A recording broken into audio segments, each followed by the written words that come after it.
Well, all right then. Goddamn. Well, all right then. All right, so boom. It's a lot going on right now. It's not really a lot going on right now, but it's a lot going on right now. We have us in the building. We have special guests in the building. I think this is the most people that's been in here. We have Mr. INFOCUS himself back in the building. That's why you see beautiful, ugly, and in between faces all in the camera. Yeah. You choose who's who. I'll always take the latter. You feel me? This guy. But Ugly right now. we this is day 4, episode 5. My brother. Yes, sir. Woo, yes, sir. What's going on? We had to miss it one more time. There we go. Close enough. All right. All right. So, welcome. This is what's his face talking about what you call it on the what's the name what's the name podcast that is. I am one of your hosts, Kelvin Ruffin Jr. Don't forget the Junior. I'm here with your boy.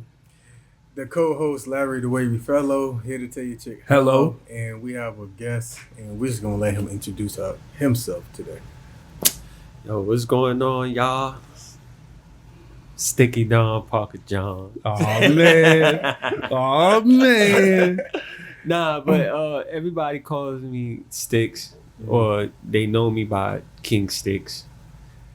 King Stickz. Yeah. So let's run down his resume real quick. I'm gonna do my fake Shannon Sharp impersonation. We talking about King of the Street champion, somebody who's been around since probably some of the first Battle Fest, some of the events that y'all didn't know before he really was dancing. He was recording some of them events, just in case y'all didn't know. Shout wasn't Knight one of the people that was also a part of the journey when it came to filming?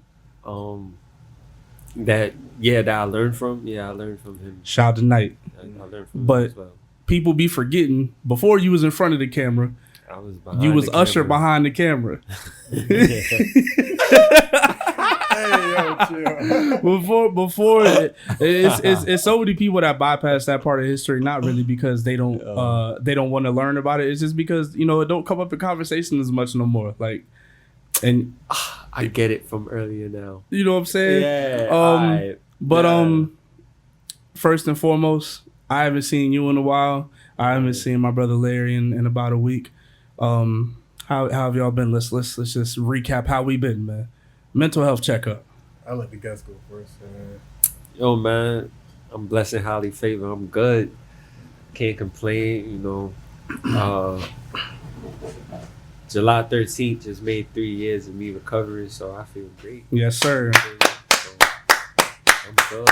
Tell the people what you recovered from, because even though I know you said it publicly, ironically, still so many people don't know what in the world happened. So, even though I actually did post it, I'm not a person that fits the algorithm when it comes to social medias and shit like that. Facts. So I guess when I post it, it's only out to my immediate friends that pays attention to me, that understood what happened to me.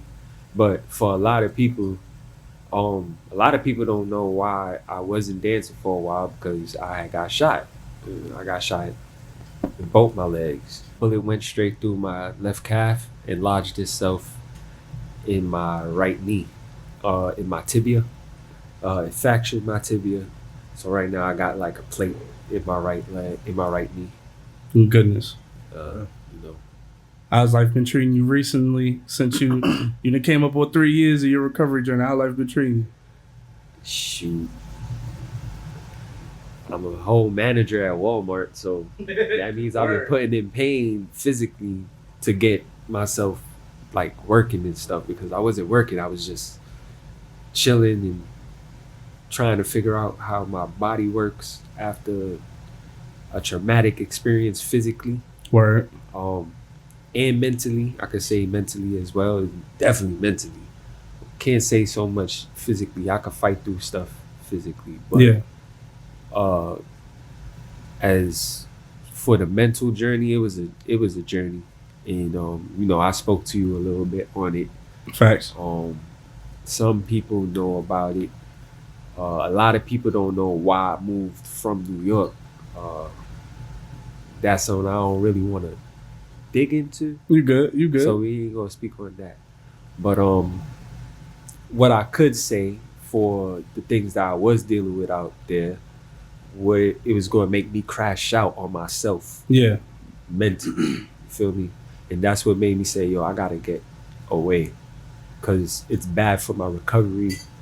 I'm trying not to think things because it's still fresh, you know. So trying not to think things around people that's just coming to visit me, see how I'm doing. It was bad, you know, because it was interfering with all of that. Yeah. You know, I felt more like I was in jail in my recovery more than having like a place of solitude that people could come see me. Yeah. Because in fear of, I'll just say the people that I was staying with, their family, just didn't know me. Them not understanding the situation that happened to me was wrong place, wrong time. Yeah. And it had nothing to do with me. But just having a place of peace and not only solitude, where people could just come and see me and just make sure, like, mentally, like, they know physically, like, I'm just chilling. Yeah. They just want to know how I'm doing upstairs. Because I'm just, to everybody, is like, to the people that know me, there's like, yo, you, out of everybody, like, you don't mean anything. How this happened? Yo, it can happen to anybody. Facts. That's how I looked at it. I was just thankful that I made it through. I was alive. It could have been a lot worse. Shoot. If it was his choice, he could have took my legs. And Facts. took my ability to just not just dance. Like, it became so much deeper, like wanted to walk. Just walk, not even run, just wanted to walk on my own 2 feet. Just that experience itself, it just showed like, yo, you gotta really take care of yourself. That's why I'm like working out. Besides just the legs, like I'm working out, eating right. Like just a moment of just knowing like, yo, I can't go up some stairs or I can't walk down a ramp without some type of support. Yeah. You feel me? That showed me like, yo, just walking itself is precious. You feel me? For sure. So, you know, everybody has like a traumatic experience that would teach them or enlighten them. I would say it's more enlightening. And it just, I always thought of myself as a good person, but I felt like it just made me want to become even a better person than who I thought I was. Right. You feel me? And not to say like I don't talk to certain people no more, but it is that because it's a reflection. The way I see myself, do I see in the people I hang around with? And a lot of people I don't hang around with no more because I don't see myself in them. Yeah. You feel me? And that's just what it is. Hey, we appreciate that, bro. That's Hey, on a level of a weekly checkup. Being that you are the guest, you gave us the full rundown and then condensed that. Hey, we appreciate sharing. Shoot, who want to follow that? You, you and me. I mean, first of all, I just want to say I'm glad that you still here. You got through your journey the best of your abilities, and Thank you. your mental is the thing that got you where you are. Yeah, For sure. But it's not just like the mental journey wasn't just like the walk with myself. Yeah. Like a lot of it was with myself. It dealt with myself, but I had help. Yeah. I Okay. had KJ and I had other people that I was talking to, Mhm. people that I could trust. Mhm. You feel me? And that's what it taught me too. Like this whole accident taught me, and it opened my awareness, not just like your awareness, Mhm. my awareness for people too. Yeah. It opened that up even more. So it's like I know who I can trust. And it's not like a feeling I get like I can't trust this person or unsteady. No, I could trust this person because I understand not just the bond or the loyalty, but I know this person. And I know this person is a good person because I know I'm a good person. Yeah. That's how I look at it. And then, yeah, we have moments. We be on some fuck shit, but not on some fuck shit to harm people. Yeah. I'll say some fuck shit like, yo, man, I'm a random dude. He know I'm just a random dude. I just like to laugh and do funny shit. That's why I call fuck shit. Okay. You feel me? But most of the time, I'm really just chill. A lot of people would think I'm stern, but that's just off of just face value or Facts. just how you look. Facts. You feel me? Like, I have a resting naturally. If I'm not talking or engaging with people, I naturally have a resting face. Yeah.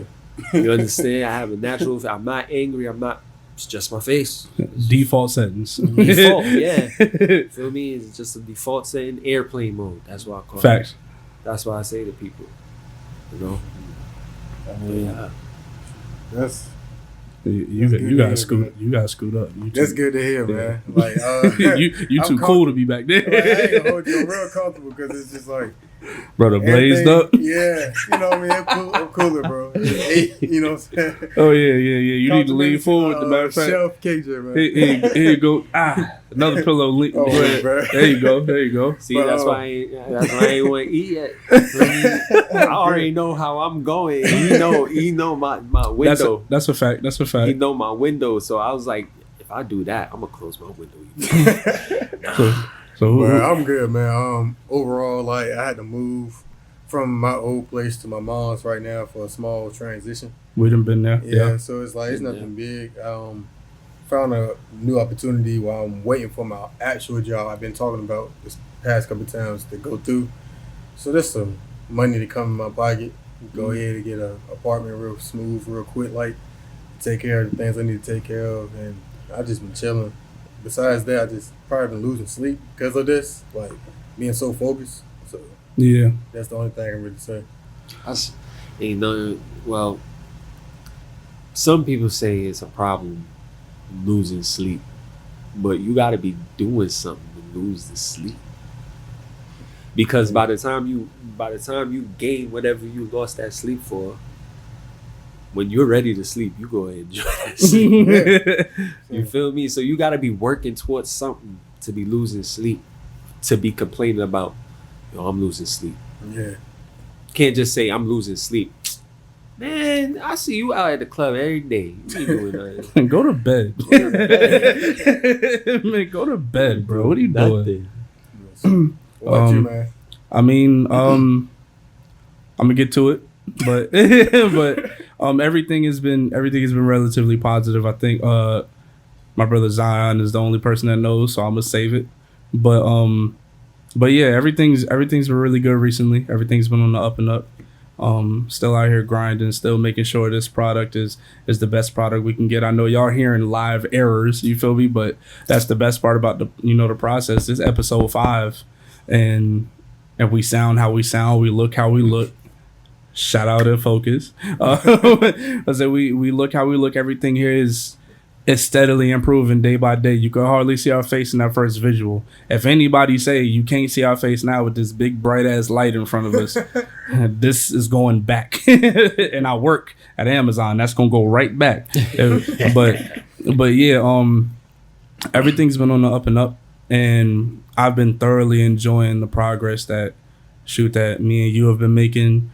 Trey is a unspoken hero because he's one of the main audio editors of the pod. I'm not an engineer, but I record it, I get it done, I send it to him, and he edits it, and he continues it, make sure everything is clean and straight the way it is.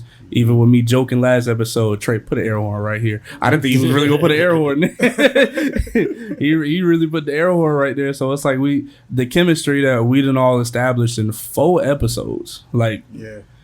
and it's still growing. It's beautiful to see. I done listened back to that Andre episode at least 3 times. Yeah.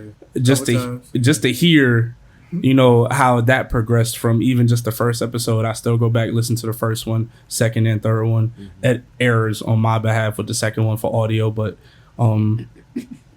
my past week has just been reflecting on the work and looking forward to the work that's still to be put in, and I'm happy about it. Like I'm really happy about it, and everything that's going on outside of it. Like my brother and I talked about Zion. Everything is coming together and it's molding together. You seeing the puzzle pieces go in, and the picture starting to make more sense, and I'm just letting the pieces fall now because the structure already there. Yeah. You just got to put your hands off it. Just have faith that everything will come together how it should, and that's been the most beautiful part about this whole process. So, the mental health checkup for me this week, solid B plus. Okay. Because I'm still broke. But solid B plus.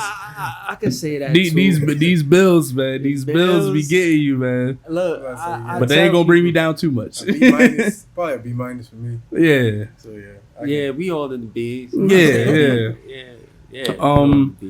But shoot, let's get it kicked off right then. Alrighty. I'm not finna ask you who your dancing inspirations was. I'm finna ask you when you first feel like you fell in love with music. Because it's very unspoken that dancers have to fall in love with music before we figure out how to move to music. That's fire. When did you fall in love with music? Because you have a deep love for music that is known on a personal level. And so I guess I'm kind of snitching, but a lot of people don't understand. Like, that's why my style is the way it is because. All right, so before I even get into that, I'm gonna answer your question because I'm gonna get lost. You can pull the mic a little closer too, because I know you about to get comfortable. Shoot. When I fell in love with dance. No, when I fell in love with music. That's the question. Shoot, yo. I was a kid, dude.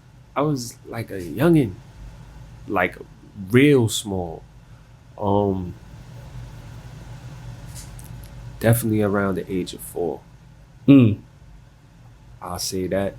Only reason I'll say that because I was in Guyana, my grandmother, and my uncles, and my cousins, they was kids. They was kids then. I was a baby, they was kids. But they were dancing. And I was just wanted to learn the dances that they were doing. But before me just jumping in, I always used to have my own little rhythm with the music. Yeah. And I didn't know why. I just always used to have my own rhythm with music. And years later, or 2 years later, I come out here to the States. My grandfather DJs. So he goes around, he's DJing for his friends, little gigs he get, like baby showers, little wedding receptions and stuff like that. He was getting a lot of those. I used to just go with him, or he used to just come and get me and take me with him. Not even just go. He used to just come take me from my mom's and I'll go with him. And all the music he would play, I thought as a kid, I'll sit there and be bored. Nope. I'm enjoying every song that is being played. And I'm talking about he playing them grown folks music. Yeah. Bro. That real grown folks music. I can't tell you a lot of the songs, but I know it's real grown folk music. Yeah. And that's when I knew I had a soul. It wasn't a love for music. It was I knew I had a soul for music, which I knew I had a soul for dance. That's tough. So the first time you got exposed to dancing, you was that young. You was that young. Pure form. To the people that knew you coming up, how did other people figure out that eventually you could dance? You mean for people that don't know I dance? Like for, let's say you back in middle school, high school, you know you done had a soul for music and a love for dance. Okay, so I don't know if it's the same way as me and Larry, but okay, so in those times, I'll say elementary and middle school yeah, were different, because I think that's when I was exposed to flexing. That's when I started learning. They don't have them no more. That's why it's like they're killing the culture, bro. When they cut off the block parties, there we go. oh yeah. When I Yeah, got them is exposed, done. when Yeah. bro, I haven't seen killed one since it. like They 20 killed the Goodness culture, gracious. bro. They killed in it. a while. But when I got exposed to block parties and I'm hearing not just the hip hop music, but just when they got to the dance hall music, that's why my ear was really familiar with, because they're coming from Guyana, Yeah, part of the West Indies, for anybody that don't know. So being familiar and hearing all these songs, and I'm hearing it in the States, and I'm a kid, and I'm like, oh, okay. But I'm seeing everybody moving different. This is not what I'm used to seeing. I'm seeing something familiar, like the Yeah. Bruck Up. Mm-hmm. Everybody's doing that. Everybody's doing that yeah. because everybody's familiar with it. Mm-hmm. But then I see people adding their own extra shit, and I'm like, "What's that? That ain't Bruck Up. That ain't a part of the Bruck Up. That ain't a part of the dance hall steps that I know, or I grew up learning from my uncles and my cousins them." And that's when I'll say my palette for learning opened up, because I was seeing more. But I didn't know what shit was called until I got to high school. Yeah, So I was just bouncing around and just doing shit. Like anything that was just the latest shit. I didn't find a style to stick to yet. yeah, So latest hip hop dance that was out, elementary time, middle school times, I'm doing all those. Harlem Shake time, I was a Harlem Shake man. I was getting busy. You know what I mean? Chicken noodle soup, Hey, chicken yo, and noodle that soup, was fire, man. too. body bags, You body feel me? bags, getting handed out chicken noodle soup. What are you talking about? I'll say I think what's the other dance? But the cat that Yeah, the cat. That's high school. That's Come on, high the school. jerk, I was the jerk. That's all in high school. I was in high school, but all the earlier dances and stuff. Chicken noodle soup was high school too, I think. But all the earlier dances, I was doing all of those. When I actually found the style that I want to do, like, you know, this person for crumping, this person for breaking, yeah, popping, I found flexing. yeah, Because I was watching the freaking show on BCAT, Flex in Brooklyn. I don't know if that's me. I don't know what's going on at this point. We just Yeah. gonna roll with it. Yeah. Let me try. I'm gonna move this right here. Now you good. But watching the show Flex in Brooklyn, I got familiar with what flexing was. Now at this time, now I'm in high school, because now I'm seeing these people, some of these people that was on the TV Yeah, in the crowd, or they had a team, go to my school that I was going to. If not, if they was on the stage, they was definitely in the crowds battling and doing something. Yeah. So they was making a name for themselves. That's what Flex in Brooklyn was about, I guess. Back in the day, for people that wasn't on the stage, yeah, you still making a name for yourself battling yeah, in one-on-ones. You feel me? And a lot of people was making their names, to my knowledge, being told, through a lot of people. yeah, A lot of people was, besides dancing on stage, they was putting a lot of stain off the stage. So a lot of these pioneers that everybody knows, was on stage and doing battling too. But then there's a lot of other people that people don't know about. You feel me? That was doing the same thing. And if you was losing on and off stage, you don't count toward this conversation. Go ahead. Yeah, you don't. That's a bad combination. That's a bad combination. But Maybe, yeah, I was dead too, bro. You was losing then too, bro. Yeah. don't try to sit at the table. Feel me? And, and there was a lot of those, you know, coming up when I found Flex, like coming up. Ooh, now all the sound just. Yeah, that's the AC. You know what I'm saying? It laid the groundwork for us to talk now. I didn't know it was doing all of that. Yeah, but the summertime heat different. Yeah, bro. But coming up and flexing when I found it, that's one thing I learned. Not to trust every elder that you speak to, because some got fabricated stories and some don't. For sure. And I learned that through my walk. And I ain't gonna call nobody's names.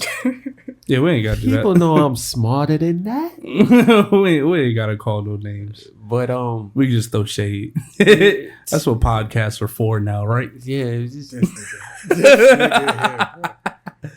Oh god. Anyway, but yeah, you know, some people would teach you the wrong things, and some people would tell you like false stories of their come up, like. You know, like, yo, I was dealing with this person back in the day. No, you wasn't. I heard from this person and 3 other people not on his team. They was there. Dang. They seen it happen. That's crazy. Yeah. So that's how I work on getting my information. They benefited from not having camera phones, so they could just say they was there. Yeah, you understand? That's like that with everything. But for sure. Today's time is I'll pull my phone out. Yeah, back in the day, is like you had to be there. For sure. We didn't excel that far back then. But that's how I had to get the truth back then, because I wasn't there. I was in the crib.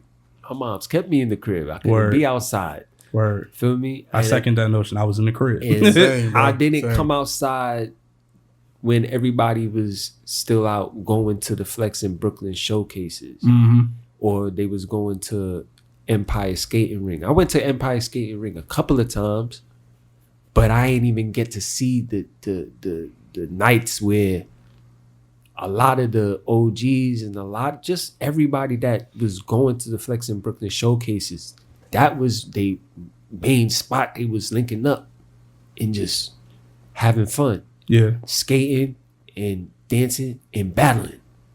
You understand? You know, shout outs to Empire Skating Ring. That place closed down. But that's one of those are the 2 things I ain't get to experience a lot. Just being around that early in the culture versus a lot of niggas that I know.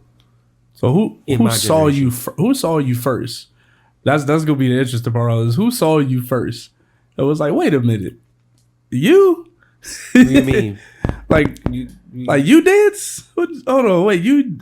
I see you over there. It's always that one person that be in the back practicing low key, and it takes somebody who's always brash and forthcoming to say, "Oh no, you gotta come over here with us. You gotta." Who, or were you more forthcoming and said, "Yo, I'm gonna go over here and learn. I'm gonna go over here and get the scrolls and gems I need." It was no. It was. My bad. My bad. God, man. My bad. All right, so I guess after I answer your question, you will ask. Yeah, man. Okay. Matter of fact, let's pretend I never asked that question. No, he asked the question. It's too late, bro. That's my it bad. Don't feel the same. It's not validated with my words. So go ahead. My fault. Unless if you know me, I'm a rewind. Nah, man. All right, cool. All right. Who found you first? Nobody ain't find me. Okay. I was more of the Respect. I'm going. Yeah. Because like I said, I'm seeing. So it's like what I see is cool, I'm gonna go to. So the first person I seen, and I'll say that is my very first teacher, because he's the one that's teaching me what flexing is. My first 2 teachers, it's 3 of them because we all was going to the same school and they all were friends and they were always hanging out. So I was learning from all of them. But the main person I wanted to learn from, his name was AK. They call him Squid. That was his battle name on Battlefest. He battled Kit Kat in the first Battlefest. Shout out to my big bro AK, son. Big time DJ right now. You know, traveling. He doing his do. But that's who I wanted to learn from because he, like, to me, he had mad style and he had mad swagger with his style. And besides the swagger, he had that cartoonish, like,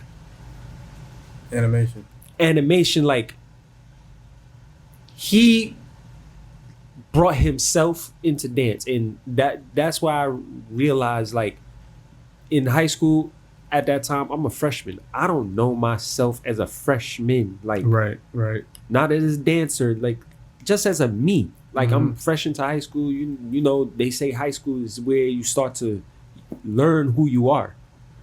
So that didn't develop for me, like, character and all of that. I didn't know what all that was. That was his actual personality in dance. You feel me? And that's why I realized, like, that's why his shit was cool to me. Because the person he was naturally when he wasn't dancing, that's who he was when he was dancing. Those be the best dancers too. You feel me? Those always be the best dancers. I thought he was the nicest.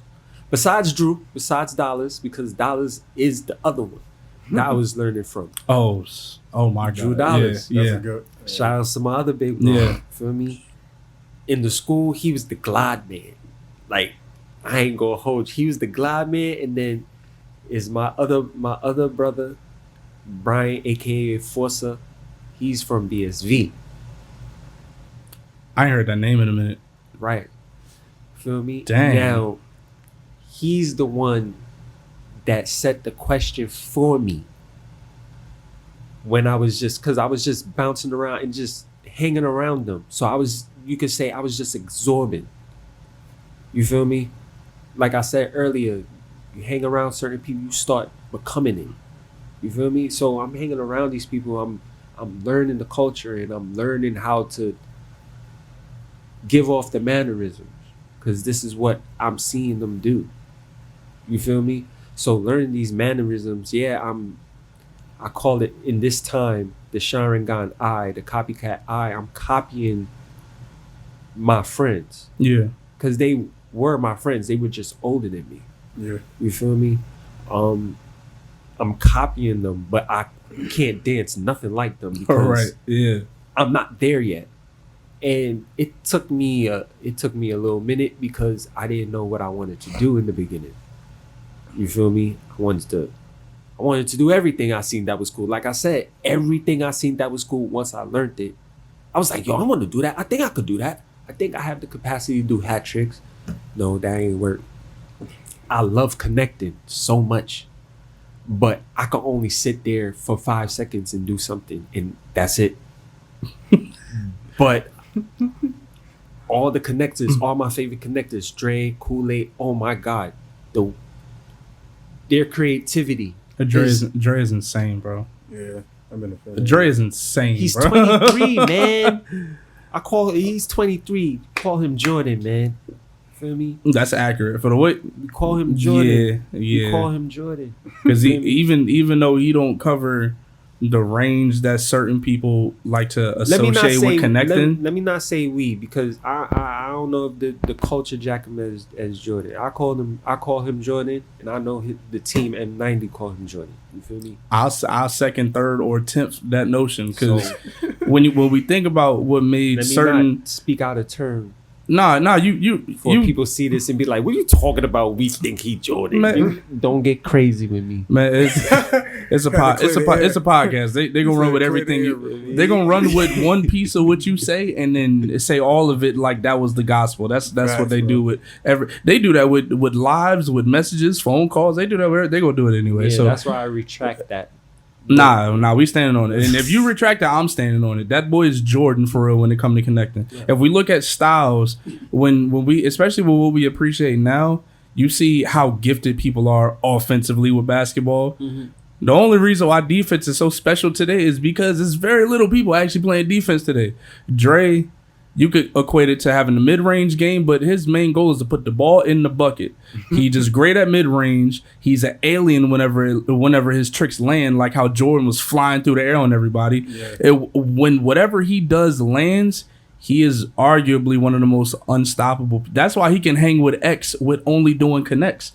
X is an immovable. He's an immovable force.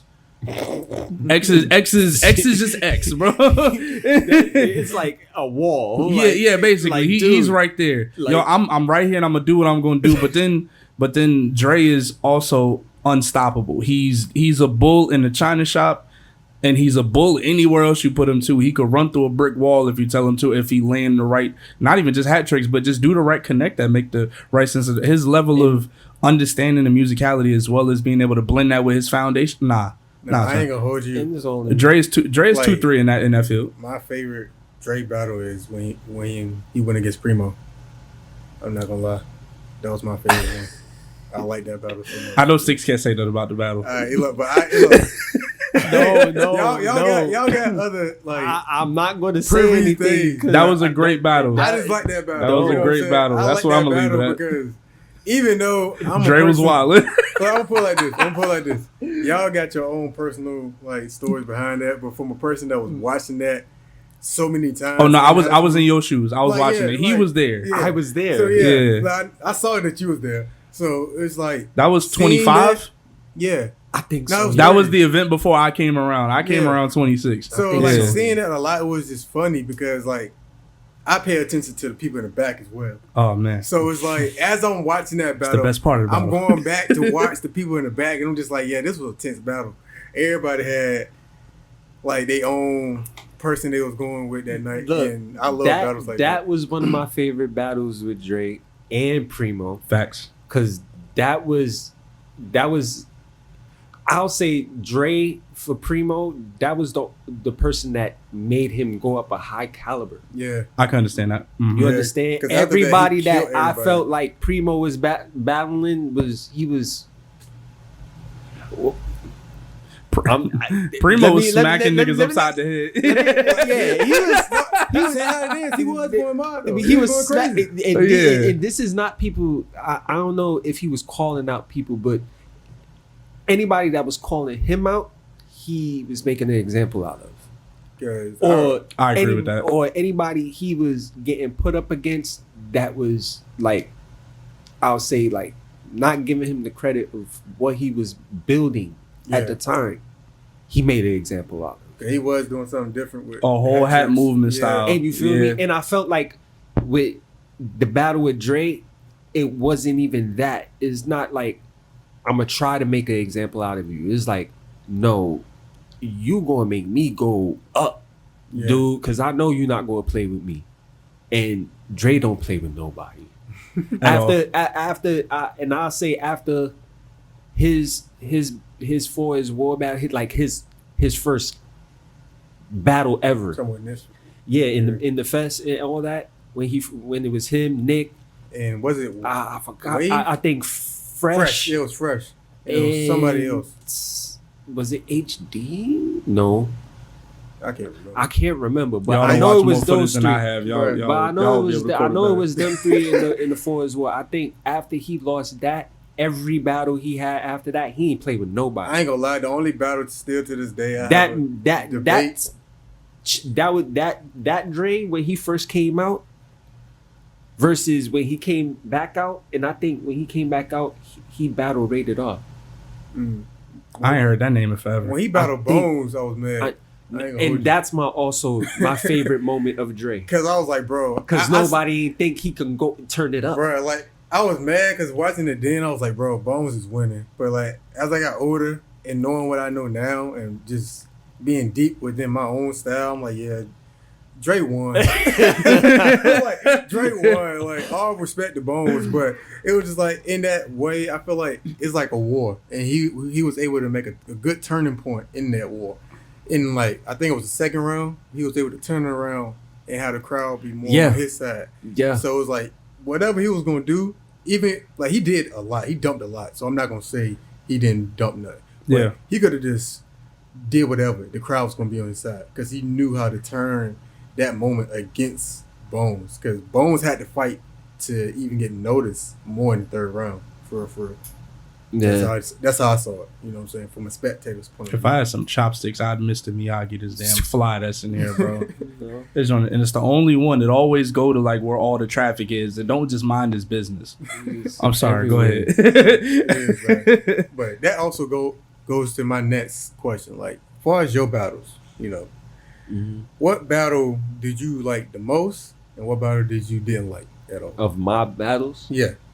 I like this question. man. I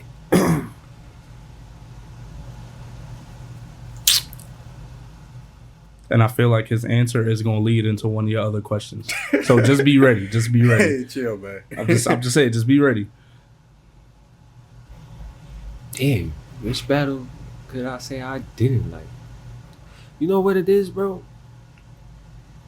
I can't even answer that question. You wanna know why? Mm. I have that.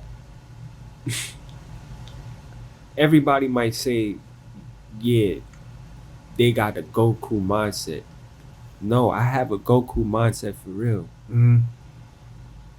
I can battle and don't care if I win or lose. I just want to battle you because I know you nice and it's gonna make me nicer. Okay. You feel me? Okay. It's not about the training and then showing that you can pull out a move or two and you win. Right. That's not what make you Goku. Mm. It's the love for what you do. He liked to fight. I love to dance. That's all it is. So every battle I enjoy. Okay.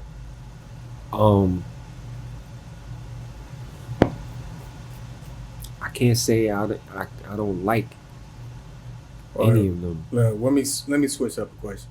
What battle you feel like you learned the most from, instead of which battle you didn't like? Nah, that's a better question. That's I a like great that. question.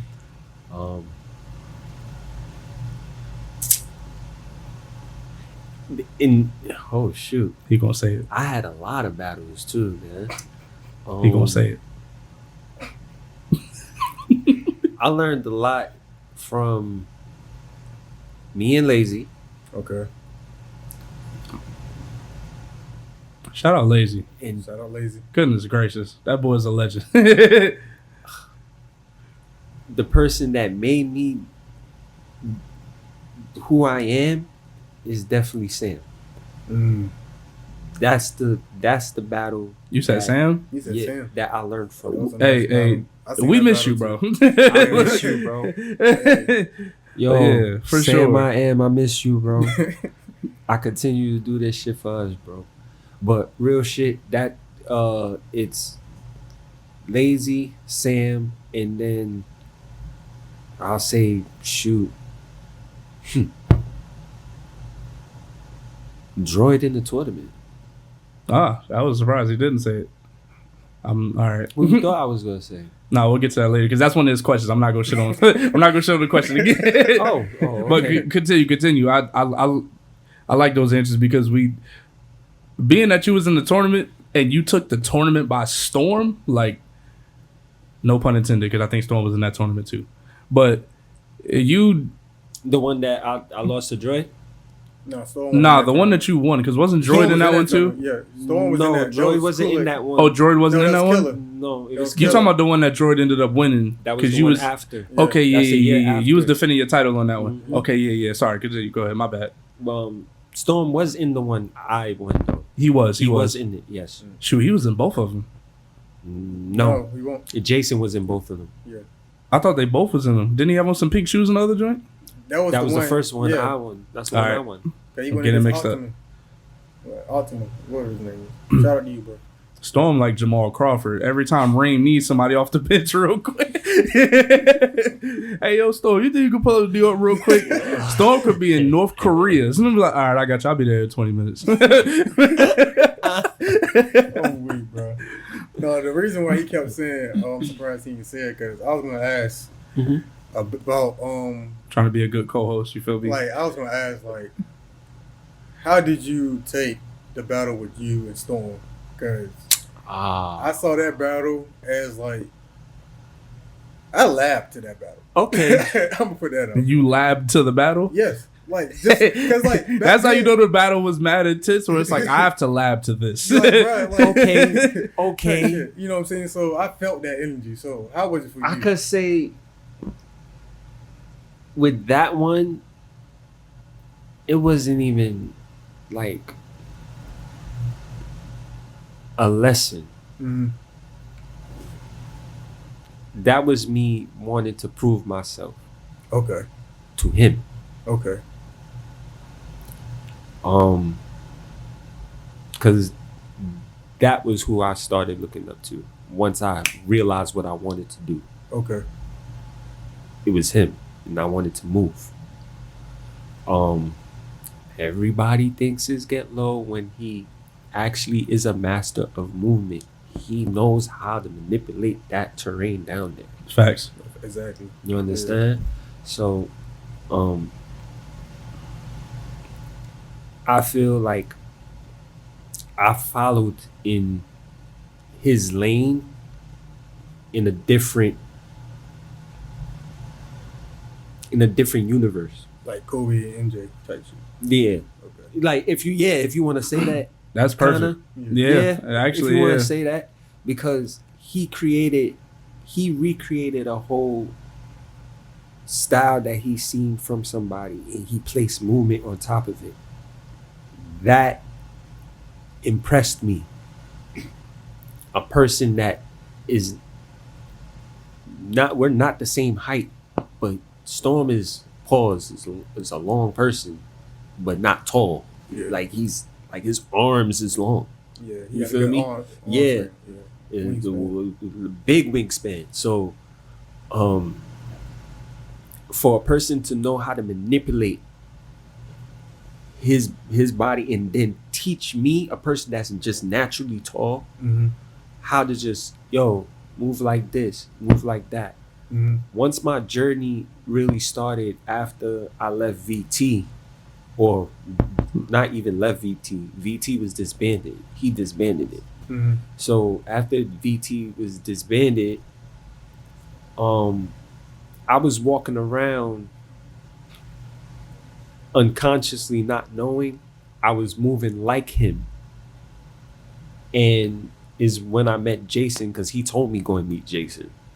When I met Jason, Jason was the one that seen it too. He seen it, and another friend of mine named Cakes. Respect to Cakes. He put out a lot of concepts with them connects. Y'all go put some respect on my boy name. Just gonna say that first and foremost. But Cakes seen it too, and he was like, "Yo," they both said the same thing at two different times. Like, "Yo, if you keep going this route, you gonna have." Because at the time, everybody was calling it the Storm syndrome. Because everybody was so in love with how he moved. They wanted to move like him. So there's certain people, not within the team, but outsiders that was just trying to mimic him. But there was only certain people that was around him that understands him and understands how he moves, that could actually emulate his mannerisms.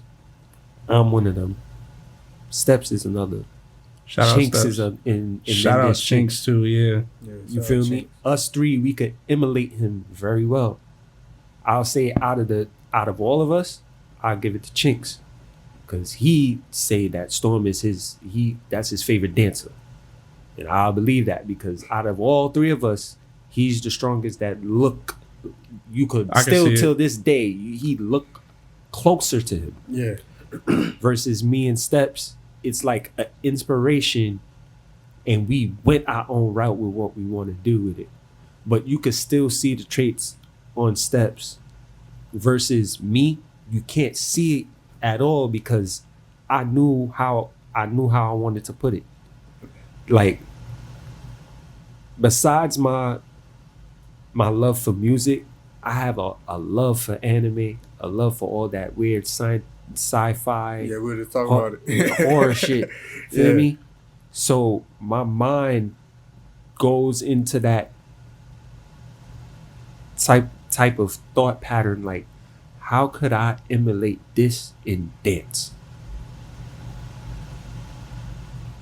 And all of that comes to life.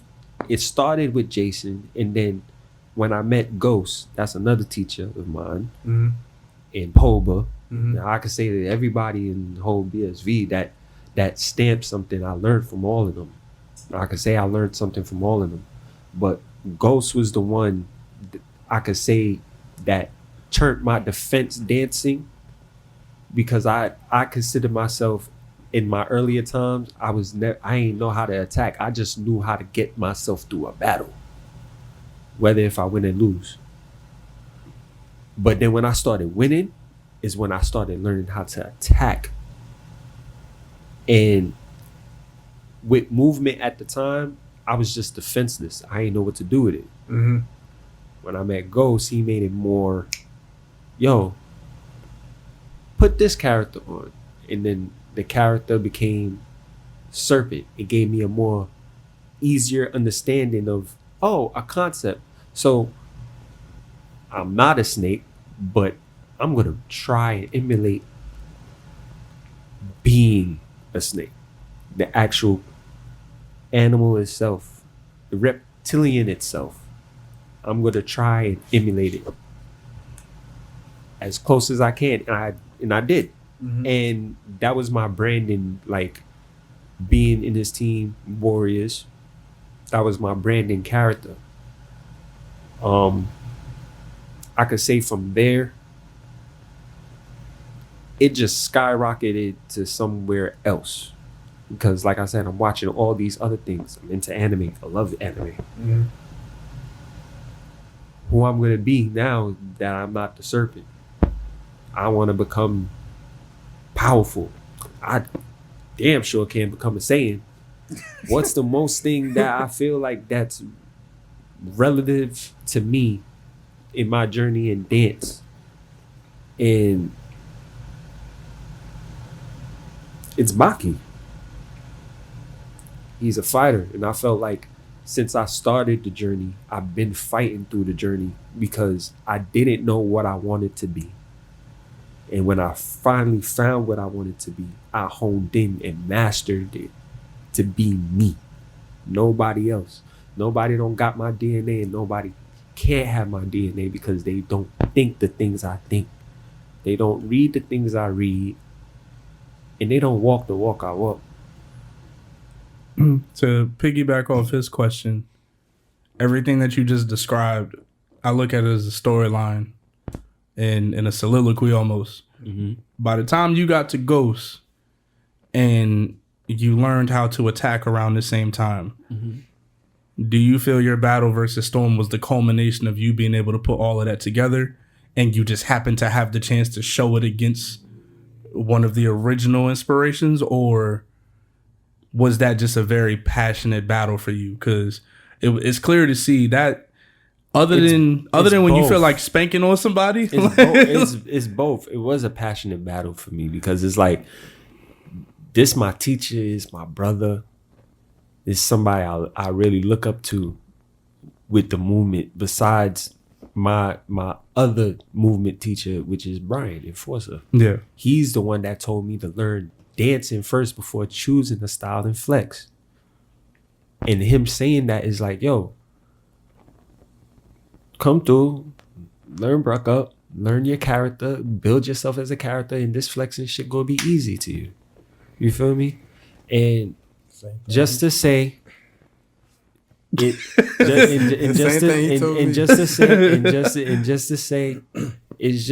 like, I don't want nobody thinking like it's a whole sided thing. It ain't no sided like side against side. Flexing and Bruck Up, especially for BSV Bruck Up, it all originated in Brooklyn, yo. Before flexing became flexing, everybody was Bruck Up, yo. You feel me? Everybody was had certain people had their own flavor with it.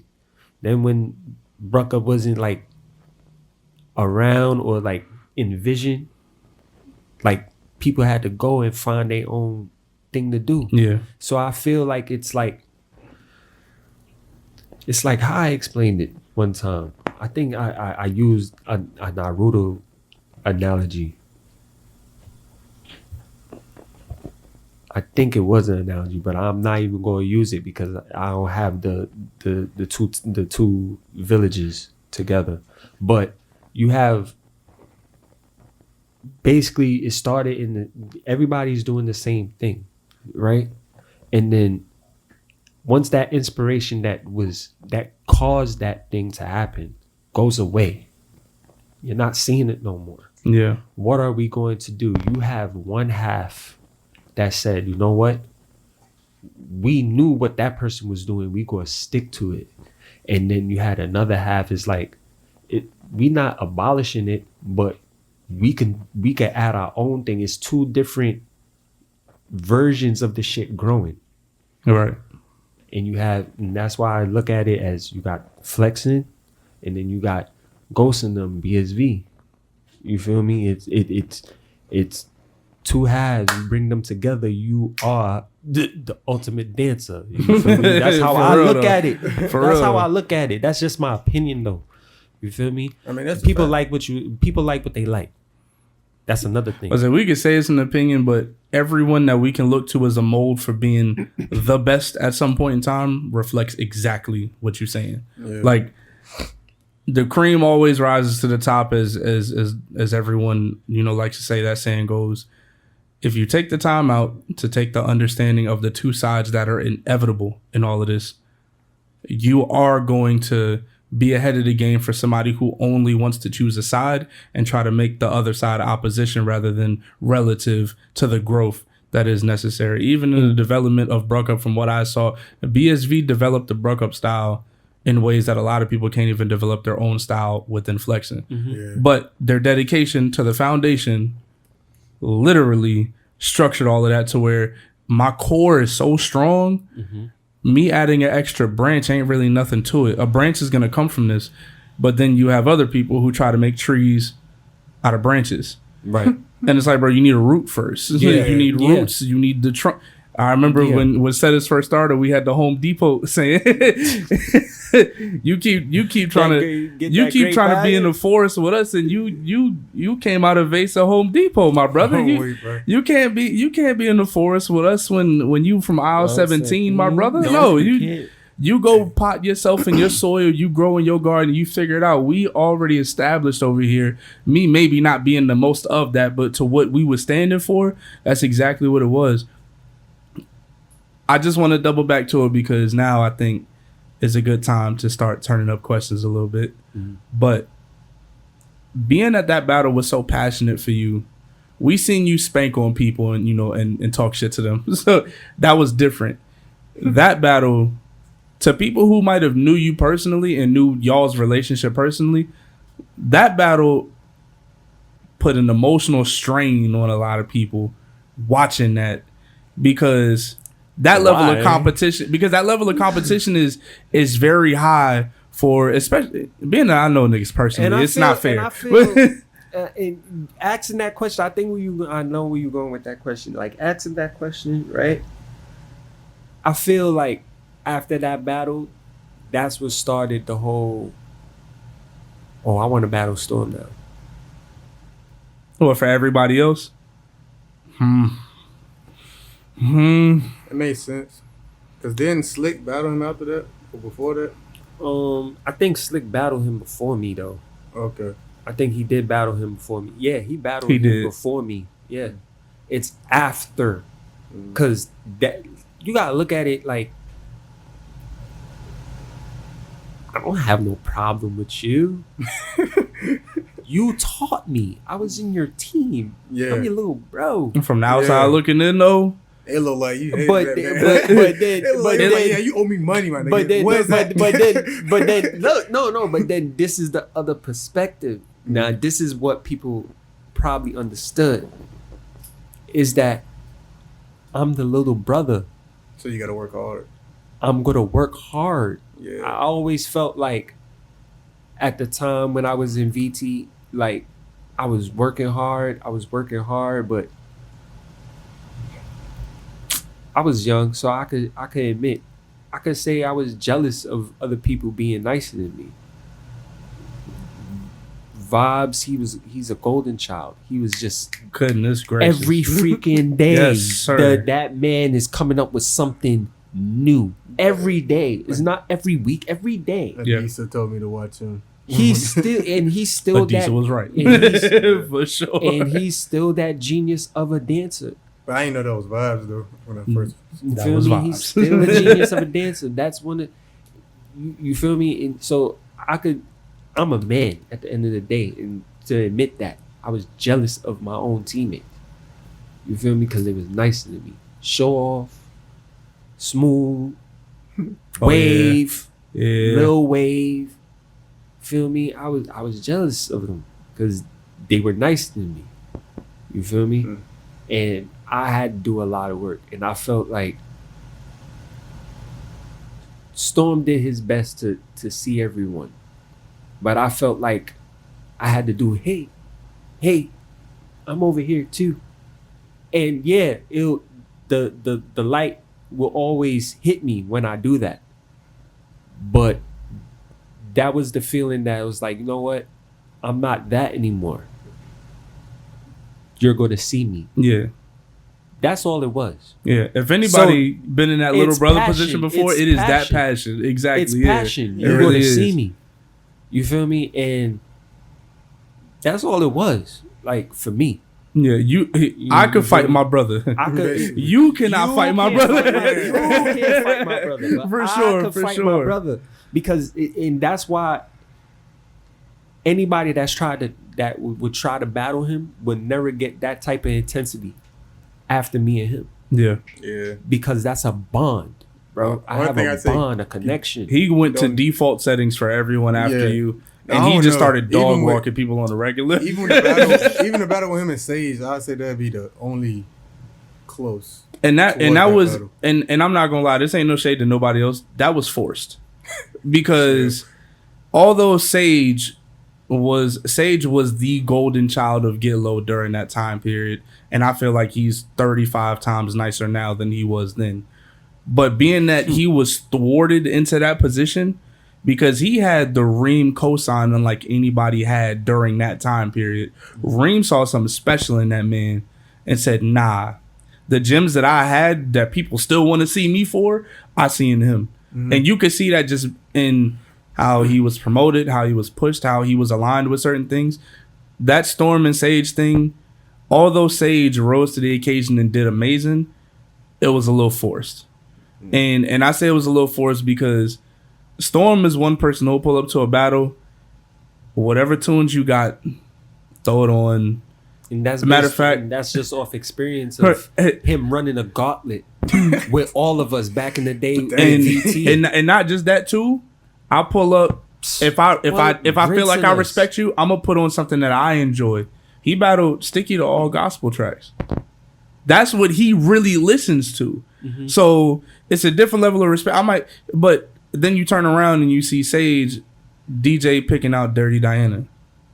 And it's like, yo, we seen Storm dance to this I don't know how many times because everyone loves to see how he attacks that song. He's absolutely amazing, yes, but that's forced.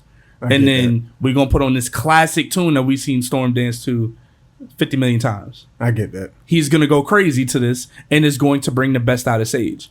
That was what it showed to me. That was kind of the vibe that it gave off to me during that time period. On one side of it, Storm took it like the OG he was. It was, okay, I'll play along. And then with Sage, Bro, you downplaying a lot. no bullshit. Because with Sage, he did exactly what he was supposed to do. Mm-hmm. Oh, he's playing along. Nah, I'm a I'm gonna show why I should be here. Mm-hmm. And Sage showed why he should have been on that stage.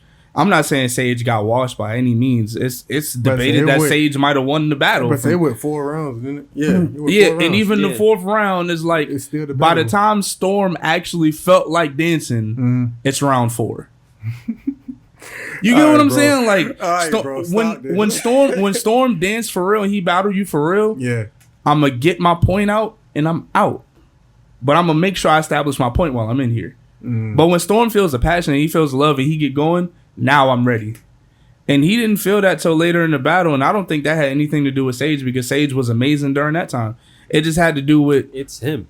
Yeah, how about that? It's a him thing. And people, and I didn't know if this was the case because I didn't know you as well during that time. Mm-hmm. I didn't know if that was the case during y'all battle because there have been multiple instances of people feeling like Storm didn't take them seriously and they got offended by it. Nah, Storm took me seriously. So it's like, no, I'm not finna let you do that to me. That's why I brought it up. No. Nah, that's what it is. Here's what it is. I've seen you before. I'm not finna let you do that to me. No. This why I think why Reem dawned me with the name Blue Aura. It's not even because I was making mad posts around when Dragon Ball Super came out. Yeah. You feel me? Because I really took that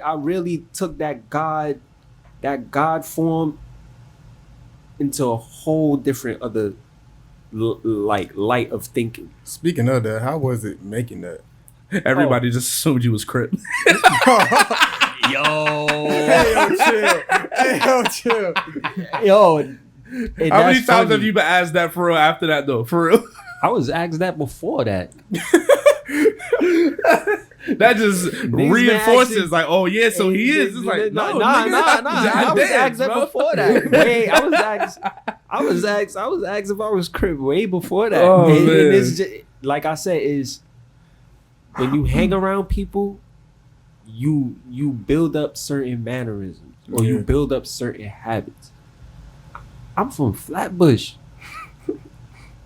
I'm around nothing but Crips. I grew up around nothing but Crips.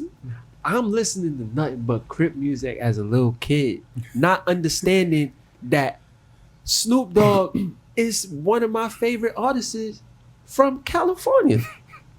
This just till happened. this day. You understand? So it's like it's just a bop, bro. Like that's just me. Like I don't bang. But it's just my mannerisms. You feel me? From who I hang around. Let me see your headphones. A lot of my friends. I don't do the lingo. Because I don't want to know the lingo. But just from being around them, my walk. That's why people would be like, yo, you Crip? No. I'm a true civilian. I dance. My friends are though. I know some. Feel me? I know plenty. And those my guys. You feel me? All right, so that's what it is. One of my last questions that I'm gonna ask. Oh wait, I didn't answer your question. Oh yeah. How was it making it? Yeah, Blue Aura. It was cool because it was a real production. Like it wasn't shot in one day. It was a couple of days of shooting. Word. And I really enjoyed it. I think the first shot started in the YouTube studio. That's where we did the first shot, and I think that's when I was in the all white. And then the other shots, we was in the east. Okay. Those two scenes were separate itself. So it was like a 2-day shoot, but the second shoot was the longer shoot because we was just linking up the whole story and everything. So, I had fun. My favorite scene was the car scene. I was about to say the car scene was fire. That was my favorite scene. Everybody think now. When it came to that, Reem was like, "Yo, you open the door and just hop out the door." I was like, "How about I just hop out and just start dancing?" He was like, "You think you can go do that while the car is moving?" I was like, "Watch me." And it's not a lot of movement, but for what I'm sitting there doing, it's it's a lot of control. Like Yeah. I'm showing you, it takes a lot of control while this car is moving, and then I'm doing a wild other shit to show you like I have a lot of core strength, baby. Like I'm holding myself here. Yeah. So I had mad fun. I want to do something like that again. So Reem, if you But are I wanna- listening, But here's that the Chinese thing. bus, come up here. But here's the thing: when I like doing it again, I wanna write something up myself. Blue Aura is a story off me, but Reem wrote it out Right, right. off of me telling him like certain things, and he just brought it together. Phenomenal director, by the You way. feel I me? gotta give Reem his credit for that. So- Phenomenal director. That's That's how fire. that joint came together. And then shout out to Young Thriller. He was the one behind all the Shout out to music. Thriller. I ain't gonna hold you. He got a lot of tunes that I kind of won't. So Bro, Thriller. If I could veer off the path for a second, Thriller. If I could compare him to any artist, I mean, I guess I could compare him to like a Yachty or like a Kodak. When he first came in, I know you wasn't around during this time. This was when I was smack dab in the middle of everything. Stick, you remember. When Thriller came around, it was so much unneeded, excuse my language, bullshit that came his way. I know I done cussed already, but excuse my language, I'm sorry. It was so much extra stuff that got thrown his way just because he was doing something different. It was a time where we was being called crackheads because we liked his music. I ain't never heard. And that. it was And I like his tune. I love his tunes. Yeah, it's and it different. was that same tune. It was when Dope Man came out. It was when, like, it was the joint that Sage danced to. I forgot the name. That joint was hard. But Talking about the sand jump. yes, Yeah. yes.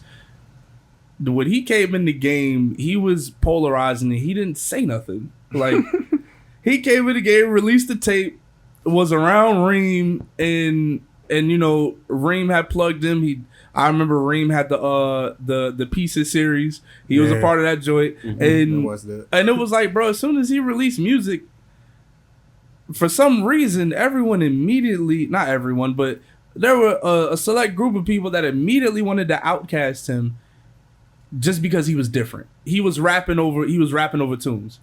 And it was like, oh, this He's is a rapper. this is the mumble rap of tunes and this, that, and the third. Now, I say that to say He's a rapper though. we were all immature at one point in time. And a producer, but he's Right. a rapper. I say that to say we were all immature at one point in time. So I'm not going to sit here and hold those people to that, because eventually everybody got over it. Everyone actually got a chance to hit him up and understand who he was and what he was doing it for. And everyone ended up paying respect to that man as they do now. Thriller came around quiet, put in the work, and ingratiated himself in the best way amongst everybody.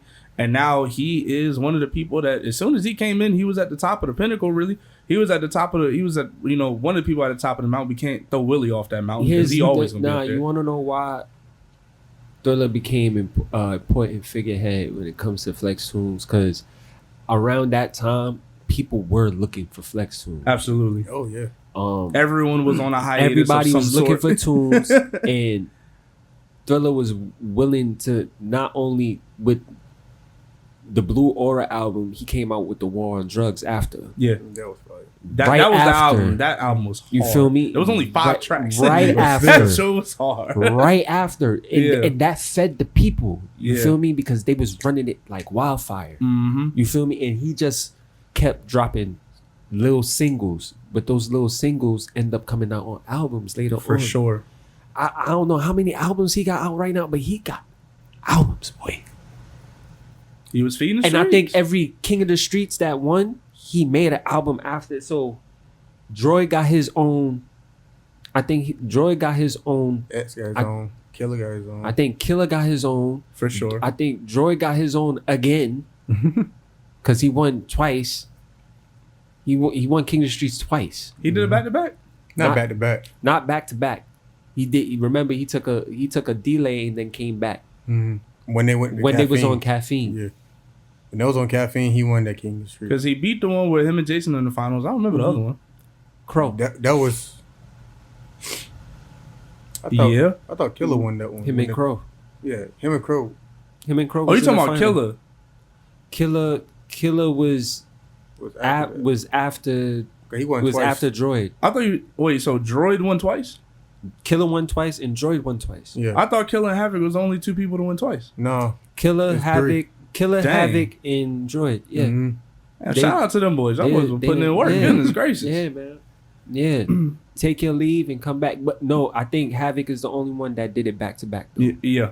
He's the only one that did it back to back. Yeah, back to back it was. Huh? All right. But- You got any questions to turn it up or? Just my last one, and then that's it for me. You know, when you won King of the Streets, Set us up. Set us up, man. Cap all in the camera. Like- Set us up. I seen how you was reacting, but I want to hear it. Like, how did that make you feel? Like in that moment, through everything. It was surreal, man. I ain't know how to feel in that moment. I'm tired. I'm hearing I won. I'm like, yo, this nigga capping right now. OD. Like I know you lying, right? Crow won this. I know Crow really won this shit. But then when I really seen that, like, he's giving me the belt, I'm like, oh shit, I really did win this shit. Oh shit. I'm about to cry. That's exactly what happened. Okay. That's exactly what I'm really thinking it like that. I'm like, nah, I ain't win this shit. Stickz, nah, you bullshit. You gonna say Crow name in a minute, and then I'm just seeing the belt, and then it's on my shoulder. I'm like, Tears. it's really no. What really solidified that night? Because there's a lot of things that solidify me as that I know that I was a golden child in this shit.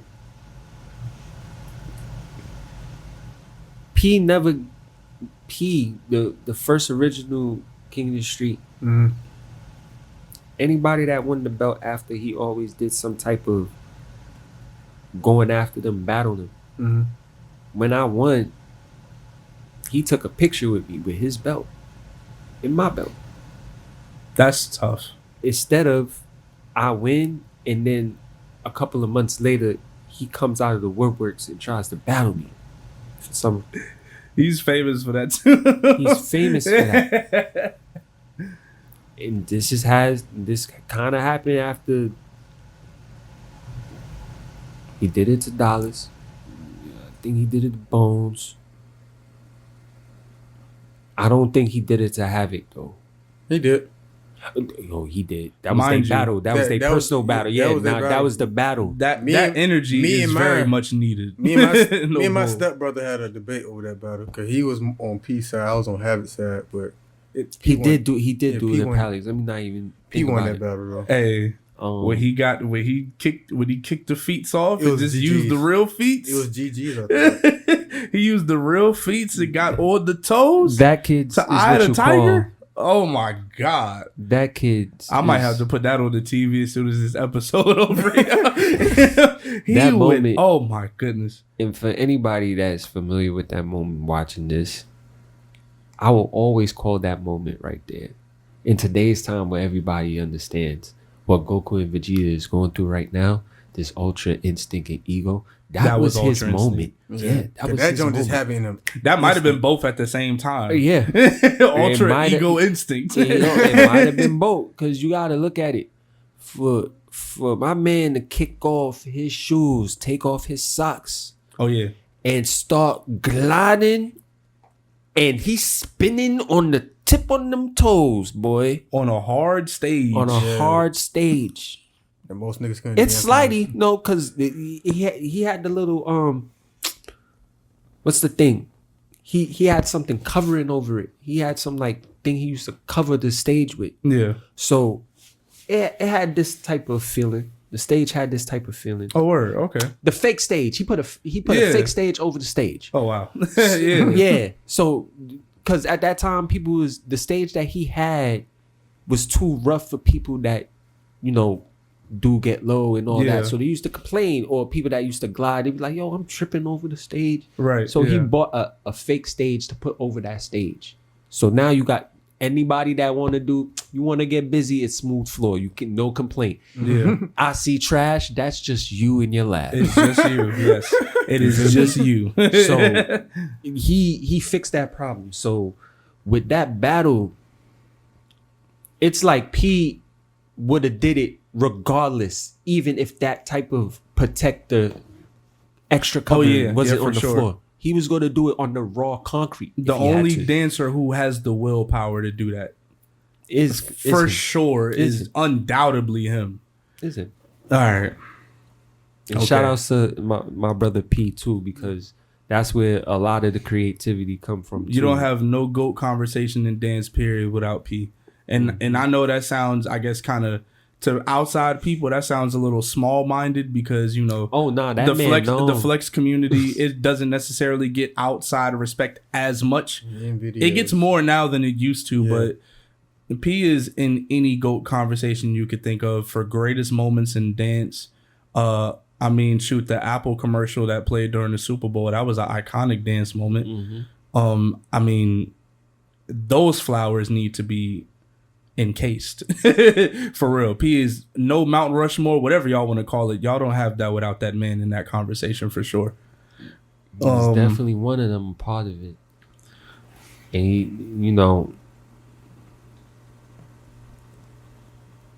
it's not even people, it's culture.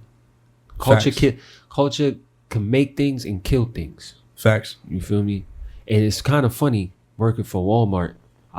That's how I learned that culture could build things and destroy things. It's all through habit, bro. Like, he don't get the flowers that he's supposed to be getting because it's a shun thing. Like, and I feel like it's a gatekeep thing too. Like, I can see that. You feel me? It definitely more so a gatekeeping thing, but that man made himself so powerful as a dancer. You can't gatekeep him. He'll always say where he from. And that's flexing. He's flexing till they die. But for what he do, what he stand for, mutation, you can't gatekeep that. That man actually built it from when he said it on national television, and it wasn't fully developed yet. What we seeing? Mastered form. And this might be his perfect form. This might be his third or fourth, maybe fifth mastered form of what we've seen from him. Shoot. I don't know how many things this man had mastered that he's shown publicly because what he done showed from battles to Instagram videos, I can't even put it in words. The man is a glider, but learned how to manipulate the lower terrain in a whole different way. He changed the look of the floor. He can glide. And like you're doing floor stuff, and it looks like your whole body just glid across the floor. How did you do that? The joint, he was on the toe. He wasn't holding on to no rails doing that. The toes like this. And he would explain it too. Tell me what he battled D-Dollars. Yes. Yeah, that battle was crazy. Like the whole spin on the hill and then it's coming up so clean. Like on the came up and he said, like he came up like, yeah, nigga, I won. There was nothing more majestic than that at all. And other than how Dollars spun out the punch. Battle, yo. Yeah, I like Dollars. I like Dollars how too. How Dollars spun through the punch was also as majestic because I don't know what was going on, but yeah, I think he tried to take off the mask, but the jump was connected. Yeah, and then he swung Dollars. Like the battle of the glass for real. Spun with it. No, nobody glide like that. I gotta put respect on that. Spinning out of a punch is the most amazing thing we've seen in dance. And I think that's one of the best gliding battles. Oh yeah, by far. For all jokes aside, that battle, as far as gliding examples to be set for future generations, that's the best battle. You cannot start a conversation about what the best gliders clashing looks like without that battle. Hell yeah. At all. That battle rivals any juking battle you could think of, turf popping, whatever you want to think. That is the origin of being aggressive with your feet. Yeah, because the real stuff now is not good. Like it's nonstop in Ghost battle. Ghost watch nonstop. Well, hold on now. Sorry. And he No, I'm just thinking about origins. And that wasn't even his final form. You remember Ghost and P on the Flex of Brooklyn stage? I seen the tape. That's the old one. And then I seen the YouTube. I was about to say it's on YouTube. The YouTube at the yeah. When I was in high school, I'll say I came across that video my sophomore year. No one ever talks about that one.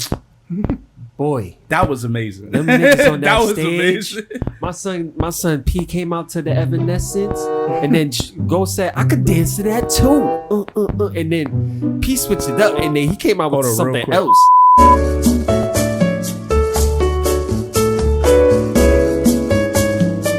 Sorry about that. Technical difficulties. All right. We kind of lost where we was at because we was veered off. We were talking about Ghost and P. Yep. So boom. Yeah. Okay. Yeah. I'm ready now. All right. You got into the fact that you was in VT, right? Mm-hmm.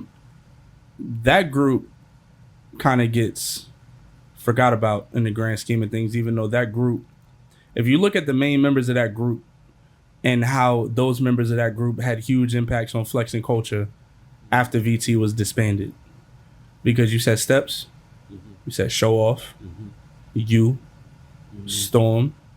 If we just even go those names, Steps helped to usher in a whole movement in New Jersey. Yes, he did. Show Off was literally the face of the Battlefest website for I don't know how long. Anyone King of the Streets. Yeah. Storm is Storm. That's it. Wait, the name itself. I don't think Show Off won a King of the Streets.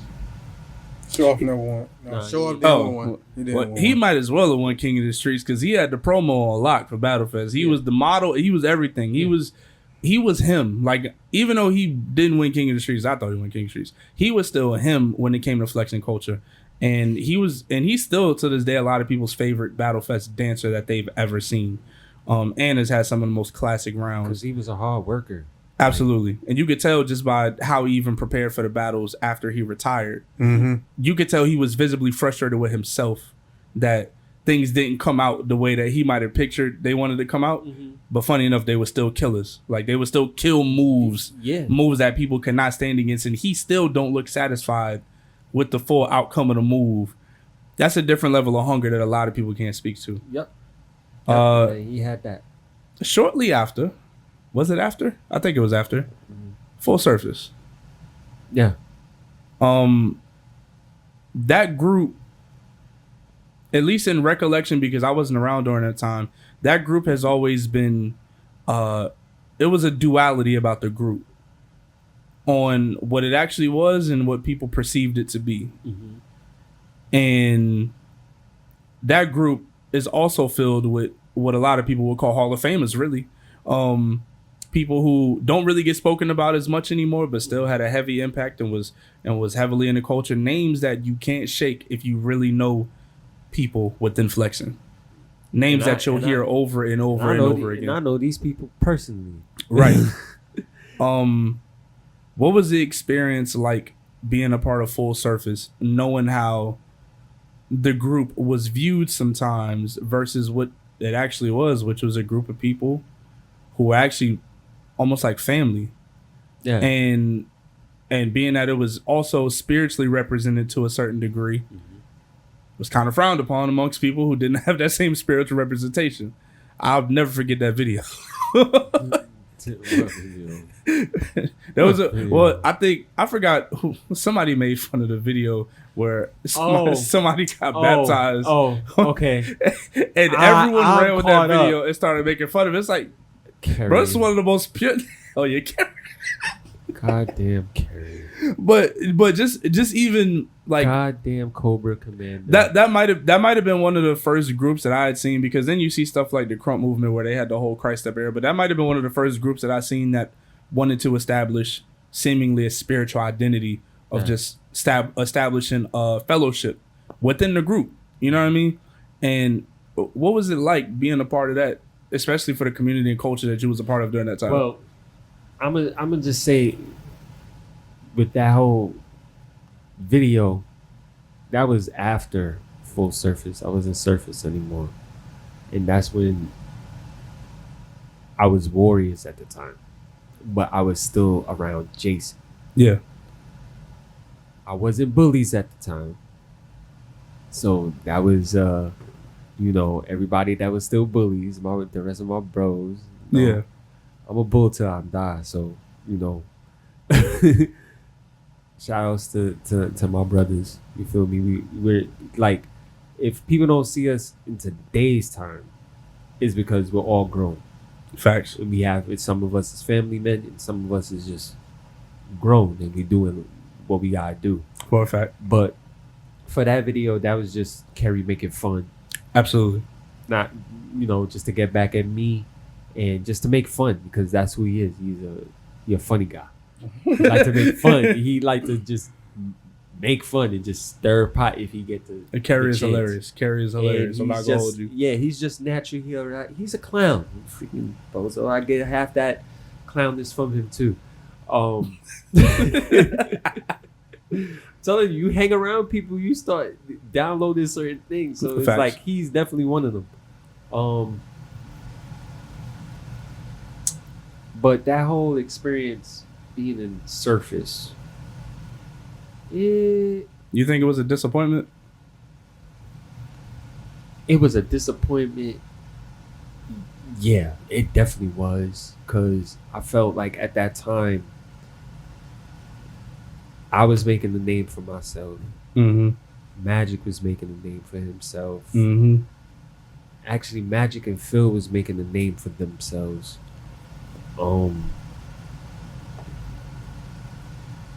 Shane just started coming outside. We was getting Ricky in the gym, trained up. You feel me? So I felt like everything was doing its traction, and it was going. It's until the whole baptism situation happened. Jason just decided that he just wanted to move. Mm. And he disbanded. So Surface was the second team that got disbanded. That was it. So first it was VT, then it was Surface.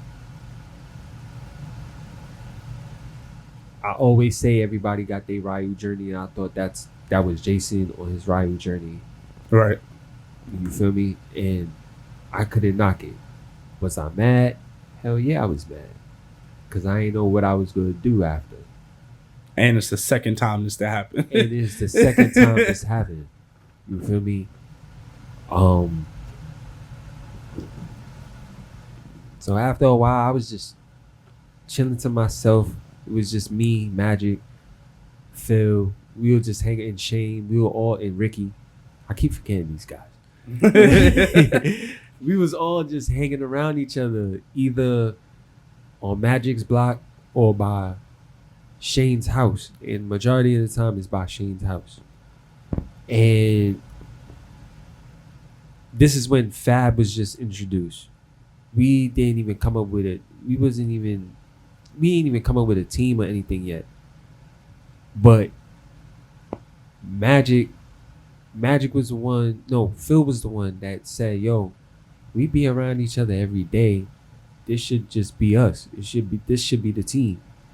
And we was like, yo, what we gonna call ourselves? Oh, we from Flatbush. And we don't like bullies. So Flatbush Bullies. No, that definitely was the thing. Like, me and none of my, at that time, because I'm not friends with certain people in today's light of time. Right, it's been Like some I time. said, Yeah, you it's feel been me? some time. So at that time, these are all my friends. They don't like bullies. I don't like bullies. So it made sense. But it's a flip with the concept. Just because we don't like bullies doesn't mean we can't be bullies ourselves. It is a concept of we gonna be bullies on this dance floor. Or Meaning, don't think this gonna be an easy walk. Because if you think so, we gonna dog walk you any given day, and we have that training.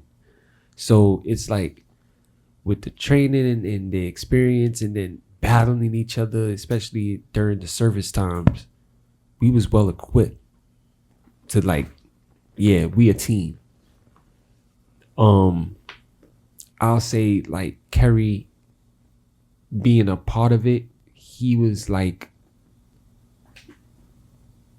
the glue, cause we ain't have no glue. Yeah. I could definitely say he was our glue, because if he wasn't around, our team would have fell apart. That team would have fell apart a long time ago.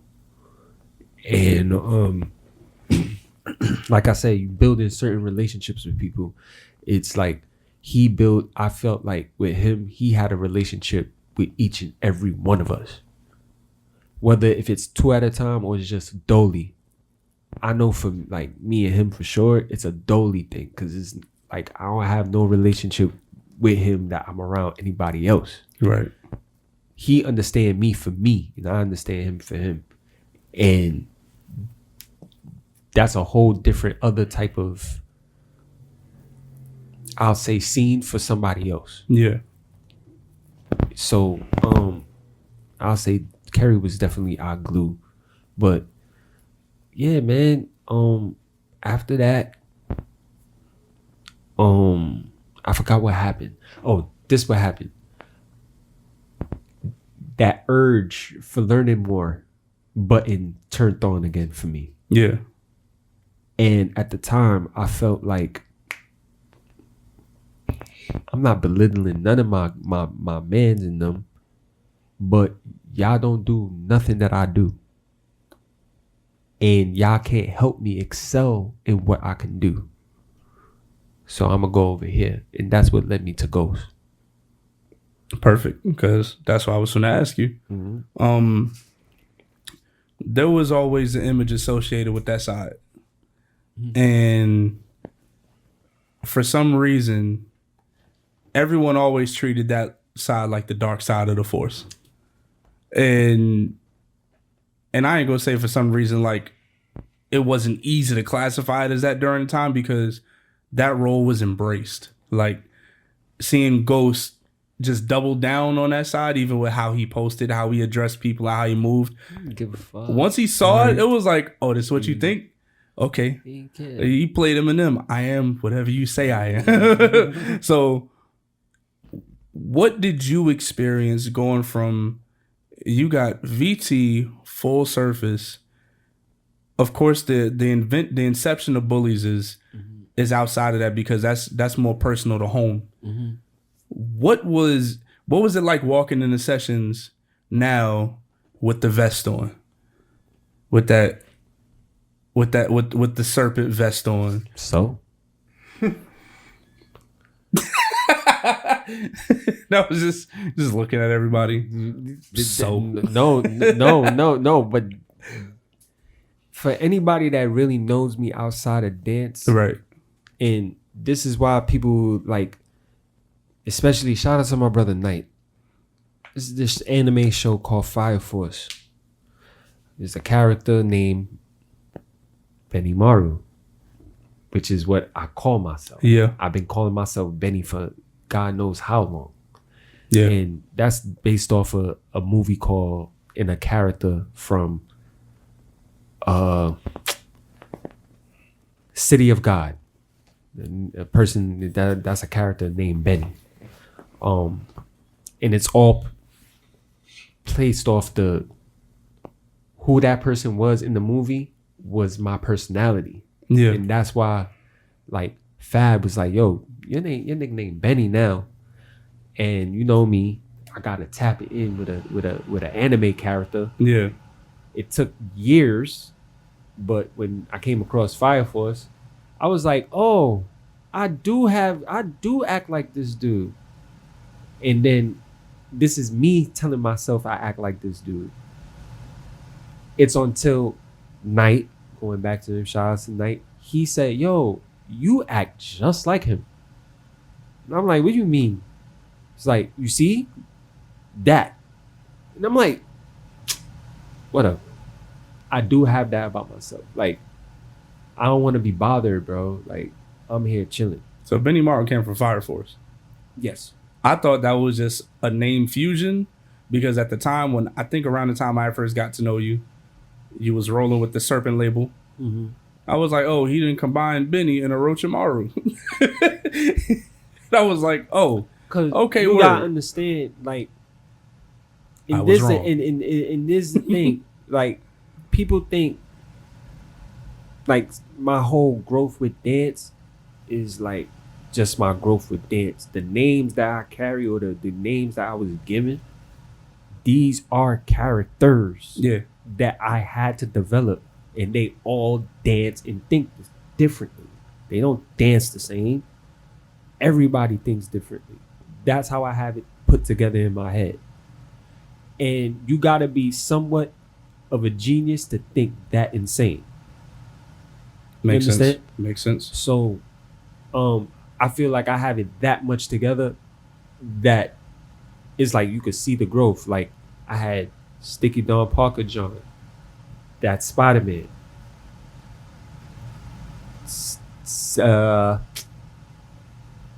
What was it? Sticky Silver, or no, Silver. It's just Silver. I remember. That's based off the Silver Surfer. That's when I started wanting to start gliding. Spider-Man is based off the Get Low style I was going for. Now, you dibble and dabble. I come across what? Benny. Now Benny is learning how to put me, just me. This ain't no I'm watching somebody. This is just how could I bring Steve into dance? Yeah.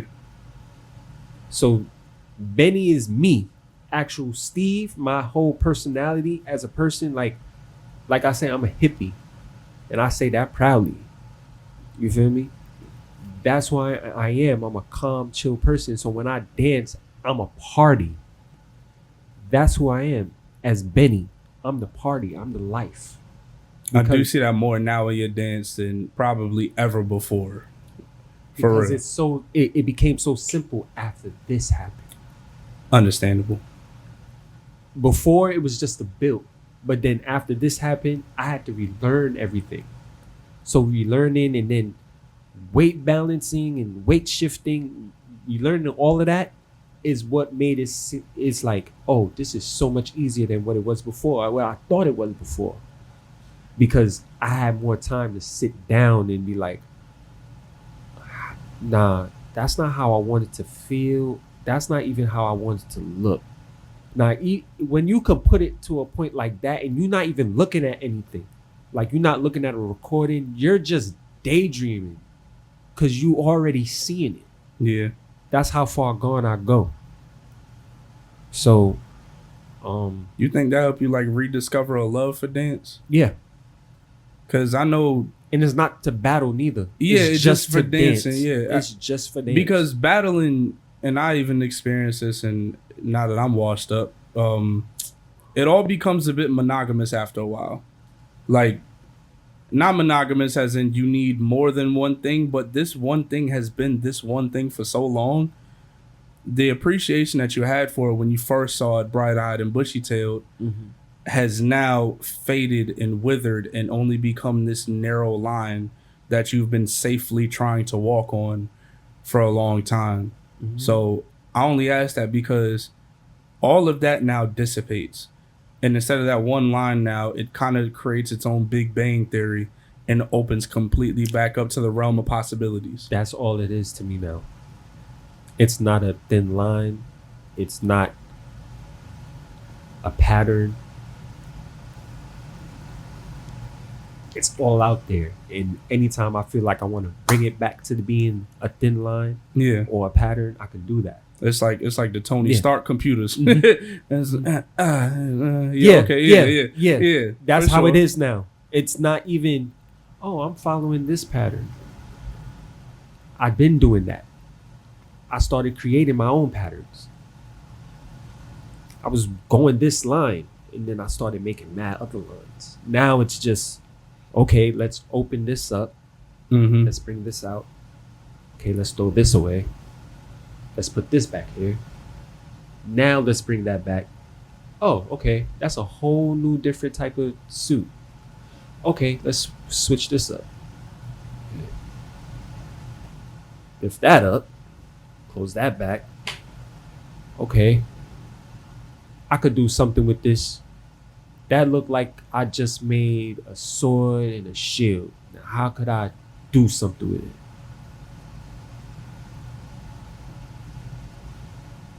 Okay, I know how I'm gonna make the movement for that. And that's how it is. It's just like I'm being an architect without having the skills of being an architect, but it's just for dance.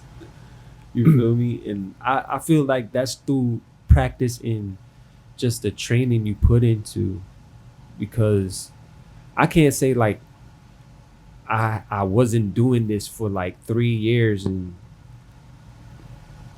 like non-competitively, and say I could safely say like I could jump in the ring. Anybody think that could take me? I'm gonna whoop your ass. Just so y'all know now. Just so y'all know.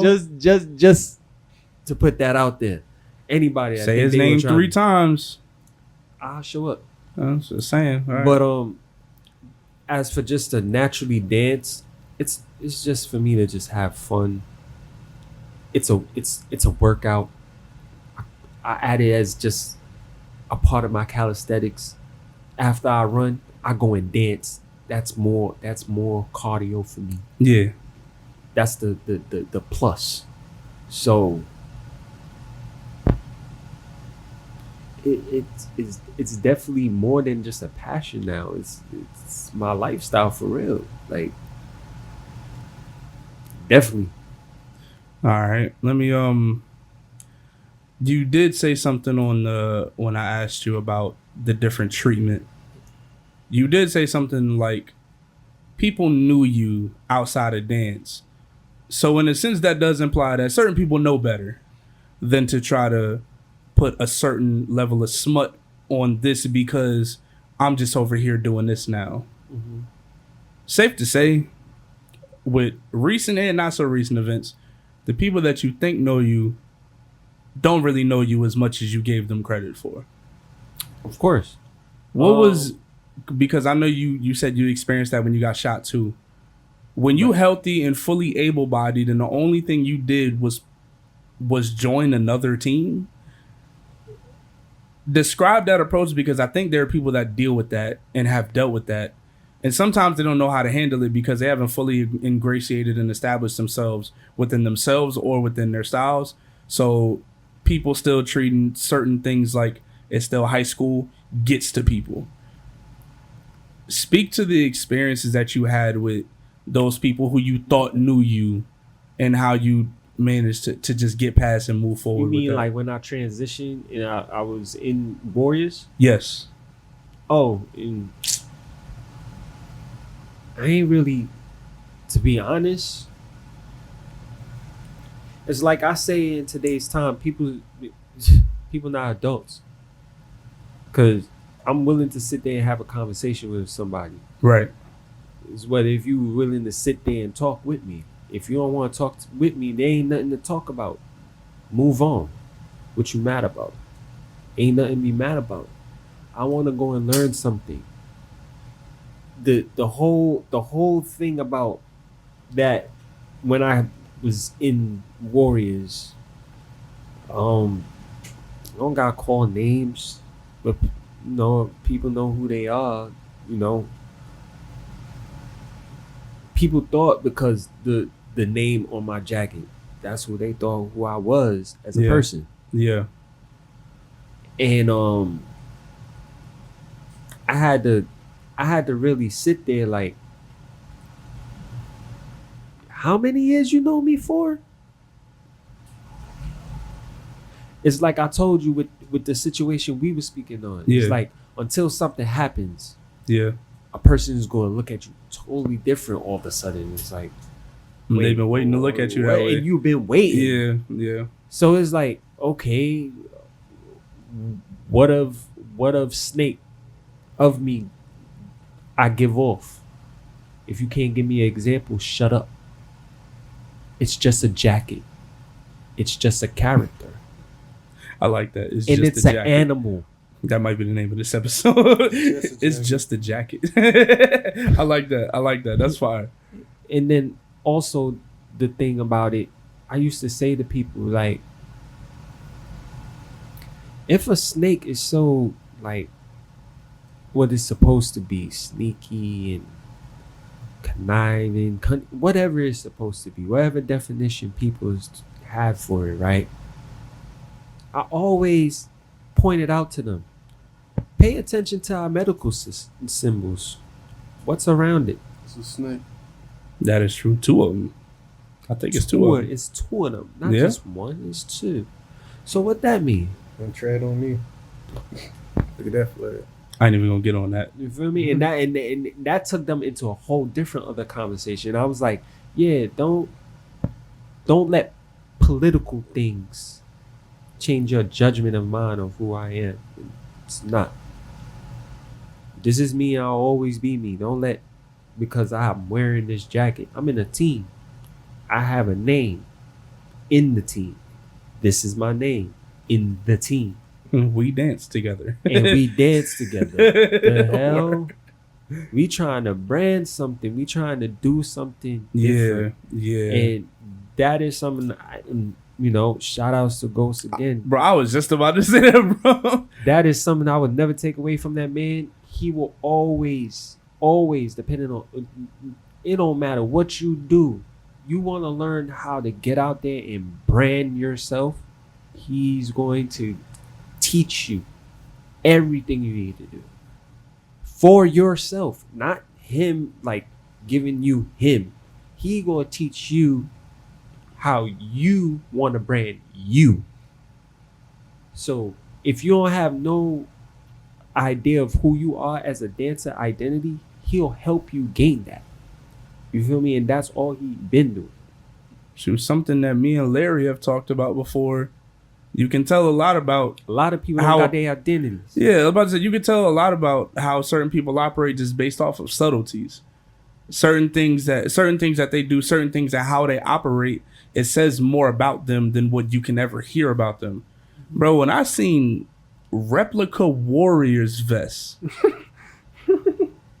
you saying branding is damn near an understatement to seeing leather replica Warrior vests with y'all's custom names on it. And I mean, them vests has some weight to it. So being able to invest into a brand in that way, niggas is still running around with family reunion style t-shirts trying to act like they branded something. I could order this off whatever tea website I want to, take it to my man's over there at the corner store. You can't do that and say, I don't take something serious or my mind doesn't work this way. He did that, and that showed me within itself that's a different level and layer of branding that he did as a starter. So if this is his ground floor, just imagine what a ceiling is. Look where his ceiling at. Look what he's doing right now. People can't see it. He's floating there right now. He's and everyone's still looking at what used to be his floor. Like, right, yeah. They still looking at the skin that he shed behind probably a decade ago. Trying to dictate what's going on today. And that's fine with him. He don't care about, like, because I speak to him till this day. Even though, like, I'm going to rewind a little bit. Now, being in Warriors, it was a good experience being in there, but things was going on, and it just caused the team to just separate. So that's another team that just said, you know what? 3 times struck out. This is what it's saying. This is Yeah. this is what I'm learning. Roll dolly, bro, and see how that goes. Yeah. And that's all I've been doing. But I've been rolling like dolly as still a flatbush bull. Yeah, for sure. Cause at a point in time I did go back to them because being by yourself don't feel good. I remember You feel me? I remember we was in the group chat before King of the Streets. And this is what we were setters. We still setters, by the way. You had hit up the group chat and asked about how we would feel or what we thought of you going back to Bullies. Because I know you had spent some time away from Bullies. And nobody in the group chat had any problem with it because it wasn't you trying to fit into nothing. It was you going home. That's all. That's really all it was. And at that time too, like, and they kept it a bills too, because I know my people. You feel me? So I know when you on some bullshit with me. You feel me? And I'm not on no bullshit with you. So we'll be at events. I'm trying to chop it with people, and they cut the energy, and I'm like, all right, I see what's going on. People still feel away. You ain't grow up yet. Yeah, that's fine with me. You still going to accept me one way or another. Y'all still my boys. You feel me?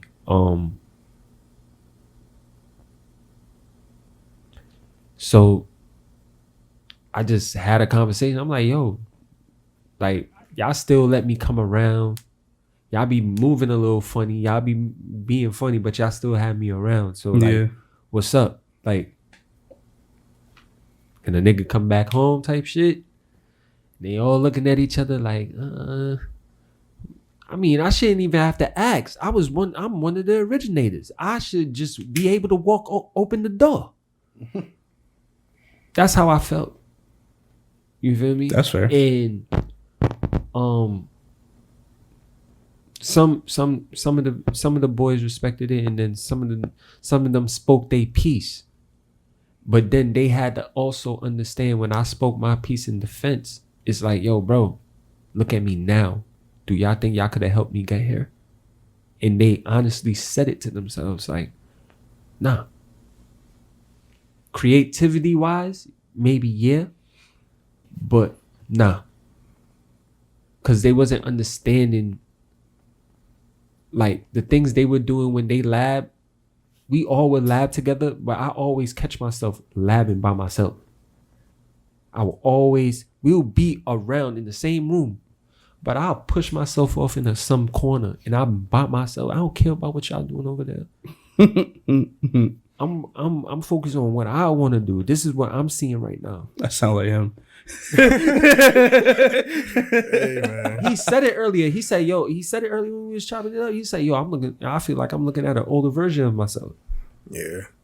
I say that's real.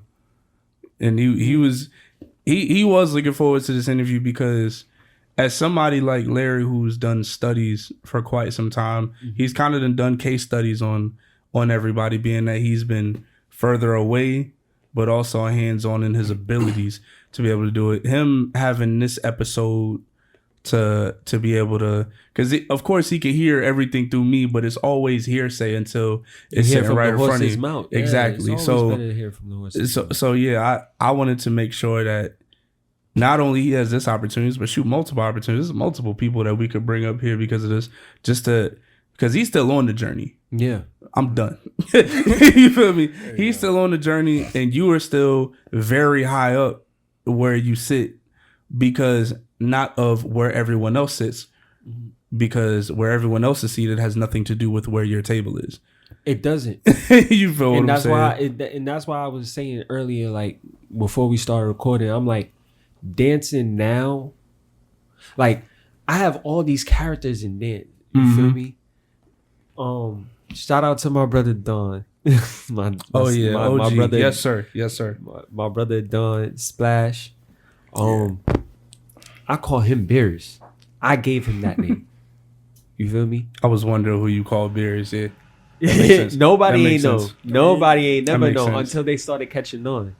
But a lot of people don't know who I call Beers, and that's who I call Beers. You feel me?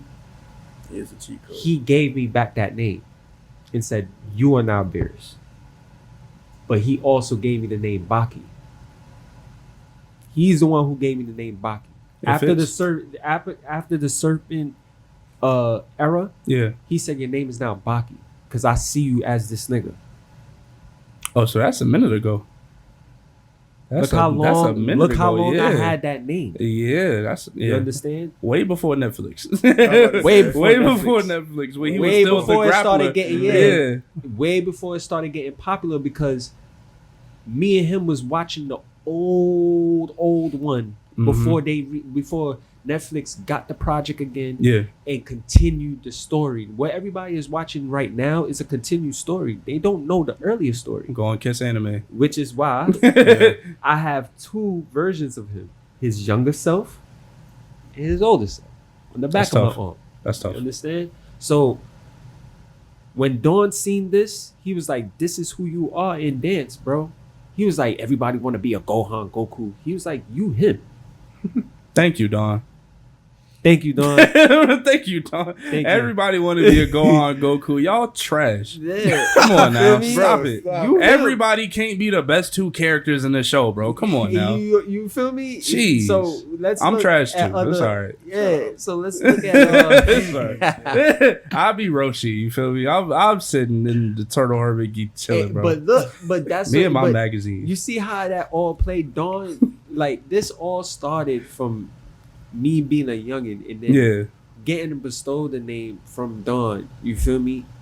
Plus, that's where the Sticky Dawn comes from. Yeah. It came from him. He dawned me. So people don't even understand that. Like Dre got a dawn from J Dawn. That makes sense. I got a dawn from J Dawn. Once he dawned you, that means you a golden child. That's how I take it. Because that man is a whole different person outside of all the other pioneers. He's in his own lane. Absolutely. So I feel like when you get dawned, it's like saying like you in your own lane, kid. You feel me? Yeah. And you could actually see that with like examples of me and Dre. Yeah. 23? Come on. My boy Dre be wildin'. Myself, I don't toot my own horn, but let somebody try me. That's all I say. I don't back down from nothing. I never ran from a battle. Like I say, I enjoy it. But as a natural, everybody could just see it and be like, yo, you love what you do. Right. And that's because, yo, it's not just the dance. I love music. It got to start from somewhere. I got to hear something that gives a rhythm that's going to make me do Yeah. anything. It got to be something playing. It's now to the point it don't even got to be music. I hear them birds chirping. That is the music. It became not a lot of dancers got that mindset to be like, let me take the headphones off and just listen and try and dance to this. Too many sound effects. Boom, boom, bing, bop, bing, Oh, mink, mink. Well, it's I get it. We all want to beatbox, but no, and it's that. It starts off confusing, yeah, but you gotta pick something. yeah, That's why I'm saying everything is a mastery in how I look at it, and I'm a weirdo. Like I'm a weirdo nerd. Like, right. I was a book kid. You feel me? So that's all that's gonna come with growth of dance. Like I'm gonna think like a nerd with it. I'm gonna think weird with it. That's why it's hard. If anybody ever asks, "Hey, can you? I want to learn from you. I want to teach this." No. Want to know why? Because it's not teachable. It's personal. And I've noticed that was a beef at one point in time, a couple of times, that actually people took certain things personal, which you were very simple about it and saying, I'm not saying no because my I don't ego's too want to. big or I Nope. feel like I would love to teach, but there are certain things that I know I can't teach. And And I can't self-awareness. teach you how to do what I do. It's a self-awareness. And I can't teach you what I do because I still consider myself learning what I'm doing. That's real. I'm adding something new into my shit every day. I mean, I could say like shoot, like how I name the different characters. I could say I have them seasoned to a certain extent, but are they mastered? No. Mm. Compared to like a person like Ghost, he has mastered personal styles off the characters he made. Yeah. The one he's trying to master now is the possession one, where he's emulating the the whole ghost effect, movie effect, Okay. without the movie effect. Yeah. I You got understand? So, and then that possession, that possession, the whole exorcism look. The exorcism based off the movie. Mm-hmm. Giving that look with no effects. It's literally him moving like that. He could teach that as just a simple movement. Yeah. But a character, Tough. it's tough because that's all him. I can't teach, and that's why I tell people in today's time, like, yo, I want to learn from you. Like, yo, are you doing any classes? I'm not doing all these classes like everybody else that's doing classes. Why? Because I have an understanding that everybody, you could be a good dancer, but maybe I'm not a good teacher. Facts. And Sorry. maybe I didn't give my no. That's how it is. And I'm not saying I'm scared to give myself a chance. It's just I know already. I'm not a teacher. It's like Rampage saying in The Ultimate Fighter when they always looking to him like, yo, what to do, coach? What to do? Yeah. I ain't no coach. I'm a fighter. That's why I got them. They my assistants. They the coaches. I could just tell you off the experience of how I move in the ring as a fighter. I could talk to you from fighter to fighter. I can't talk to you from coach to fighter. I don't see myself in that lane as a teacher to a person learning. I'm still a student sitting in the seat. Yeah. So, And if you reflecting on that like that, and you put yourself in those shoes, it's people shouldn't feel as pressured to try to bring you out of those shoes because of your status. And I think that happened a couple of times in the past where you were viewed to be of a certain level, and when you get to that level, everyone expects to lay all of these responsibilities on you, excluding the fact that you still might be working on yourself. You know what I mean? Like, I can't be your role model when I still need to figure out who mine is, type deal, and I need to figure out how to lead myself before I lead other people. I'm a switch over to something. I guess it's something just as reflective and more positive to close this off, because I think this has been an amazing episode. It's been very informative. You just said stuff today that I didn't even know. Not too much turn up. We ain't need no turn up. Yeah, for sure. Like I said, no before we even came here, I was like, if there's any question that I feel like if I have problems with this person, I'm gonna let it go. But I don't got problems with nobody. And I'm not finna bait you. I'm not Adam 32 or nothing like that. I hate him. But I hate him. What's say that. What's something? R.I.P. Pop Smoke. Facts. What's something that you look back on your journey and you reflect on and say two sides? Damn, that was amazing, and damn, I was dumb. If I have moments like that, like some that you might even reflect on till this day, where you just look back and you laugh and say, "Damn, I was dumb." with dance, yeah. Shoot.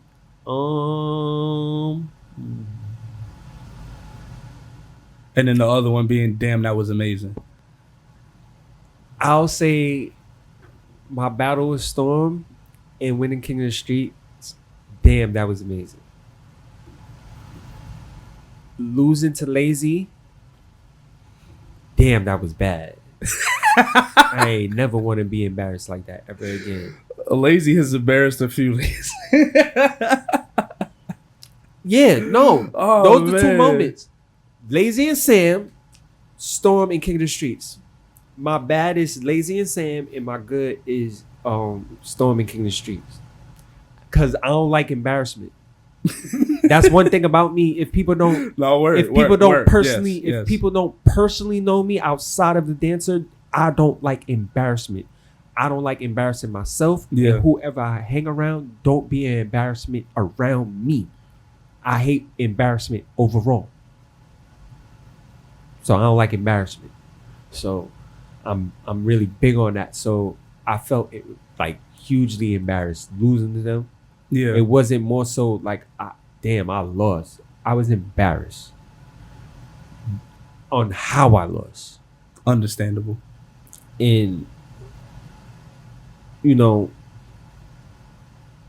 yeah, I just didn't want to have no more embarrassment moments. And that's, I guess, that was the flipping my switch to saying, you know what, I'm gonna start kicking y'all asses in these battles. Y'all gonna stop playing with me. So shout out Lazy and Lazy and Sam. Y'all taught created me a monster. Y'all taught me embarrassment at an early age, and I feel a lot of dancers need to learn that because they don't know shame. Facts. Like, get washed. Hold on. I'm gonna give a little turn up real quick. Oh. For a lot of you young flex dancers out there, if you need to lift that up, go ahead, bro, because you just got tall on them. Go ahead. For a lot of you new dancers out there, learn and understand embarrassment. It'll teach you shame. Once you learn that, he looking in the camera to let y'all know. So once he's you real. learn he's being real. that, best believe nobody ain't stopping you. Once you on your journey, nobody ain't stopping you. Once you learn and you master that, nobody ain't stopping you. Take it from me. Best believe. That's all I got on that. Some good words of wisdom right there. We greatly appreciate that. I want to say I'm grateful to have my brother here to be able to have this conversation with you. I know he's learned a lot about you in this time. I've learned a lot about you in this interview, and I've known you for at least 5 years now. I just sat back when it got to y'all two. I just let y'all talk. You know me, man. Because we could have did more to shoot the shit locker room kind of talk, but it ain't really no point of that because it's not that type of vibe. We know what we done been through in this dance journey. He know what he done been through. He know what he done watched me go through. And also vice versa, because I've had the privilege to sit back and watch somebody who so many people have looked up to. I've just had the chance to call my brother. Like, there's so many people who I wouldn't consider a mentor because I became family with them so fast. And that's how I look at a lot of people. Like, all right, if there's anybody, I'm lying. I'm gonna go back. I'm gonna read. I am teaching somebody, but he ain't a student. He my brother. Right. You feel me? It's different. And I don't have to teach him anything, but just how to be a vibe. He has all the tools already. You understand? Shout out to my brother Gene. That's who I'm teaching. Like, when it comes to you want to learn how I got this, I could teach you that. I could show you this. That I came to the point. I could show you this, but she showing me, like, people literally want to learn me. Yeah. No, you can't learn me. If you have you already and you want to have an idea how I got here, that I could point you to. Right. That speaks to more life experience than show me how to do this. Yes. Show me how. Understandable. Because Jason wasn't that for me. When I learned from Jason would show me shit, but then I'm like, nah, I want to, like, I need something else. And he'll give me another visual instead of him. So I wasn't learning him. I was learning the actual thing. Right. You feel me?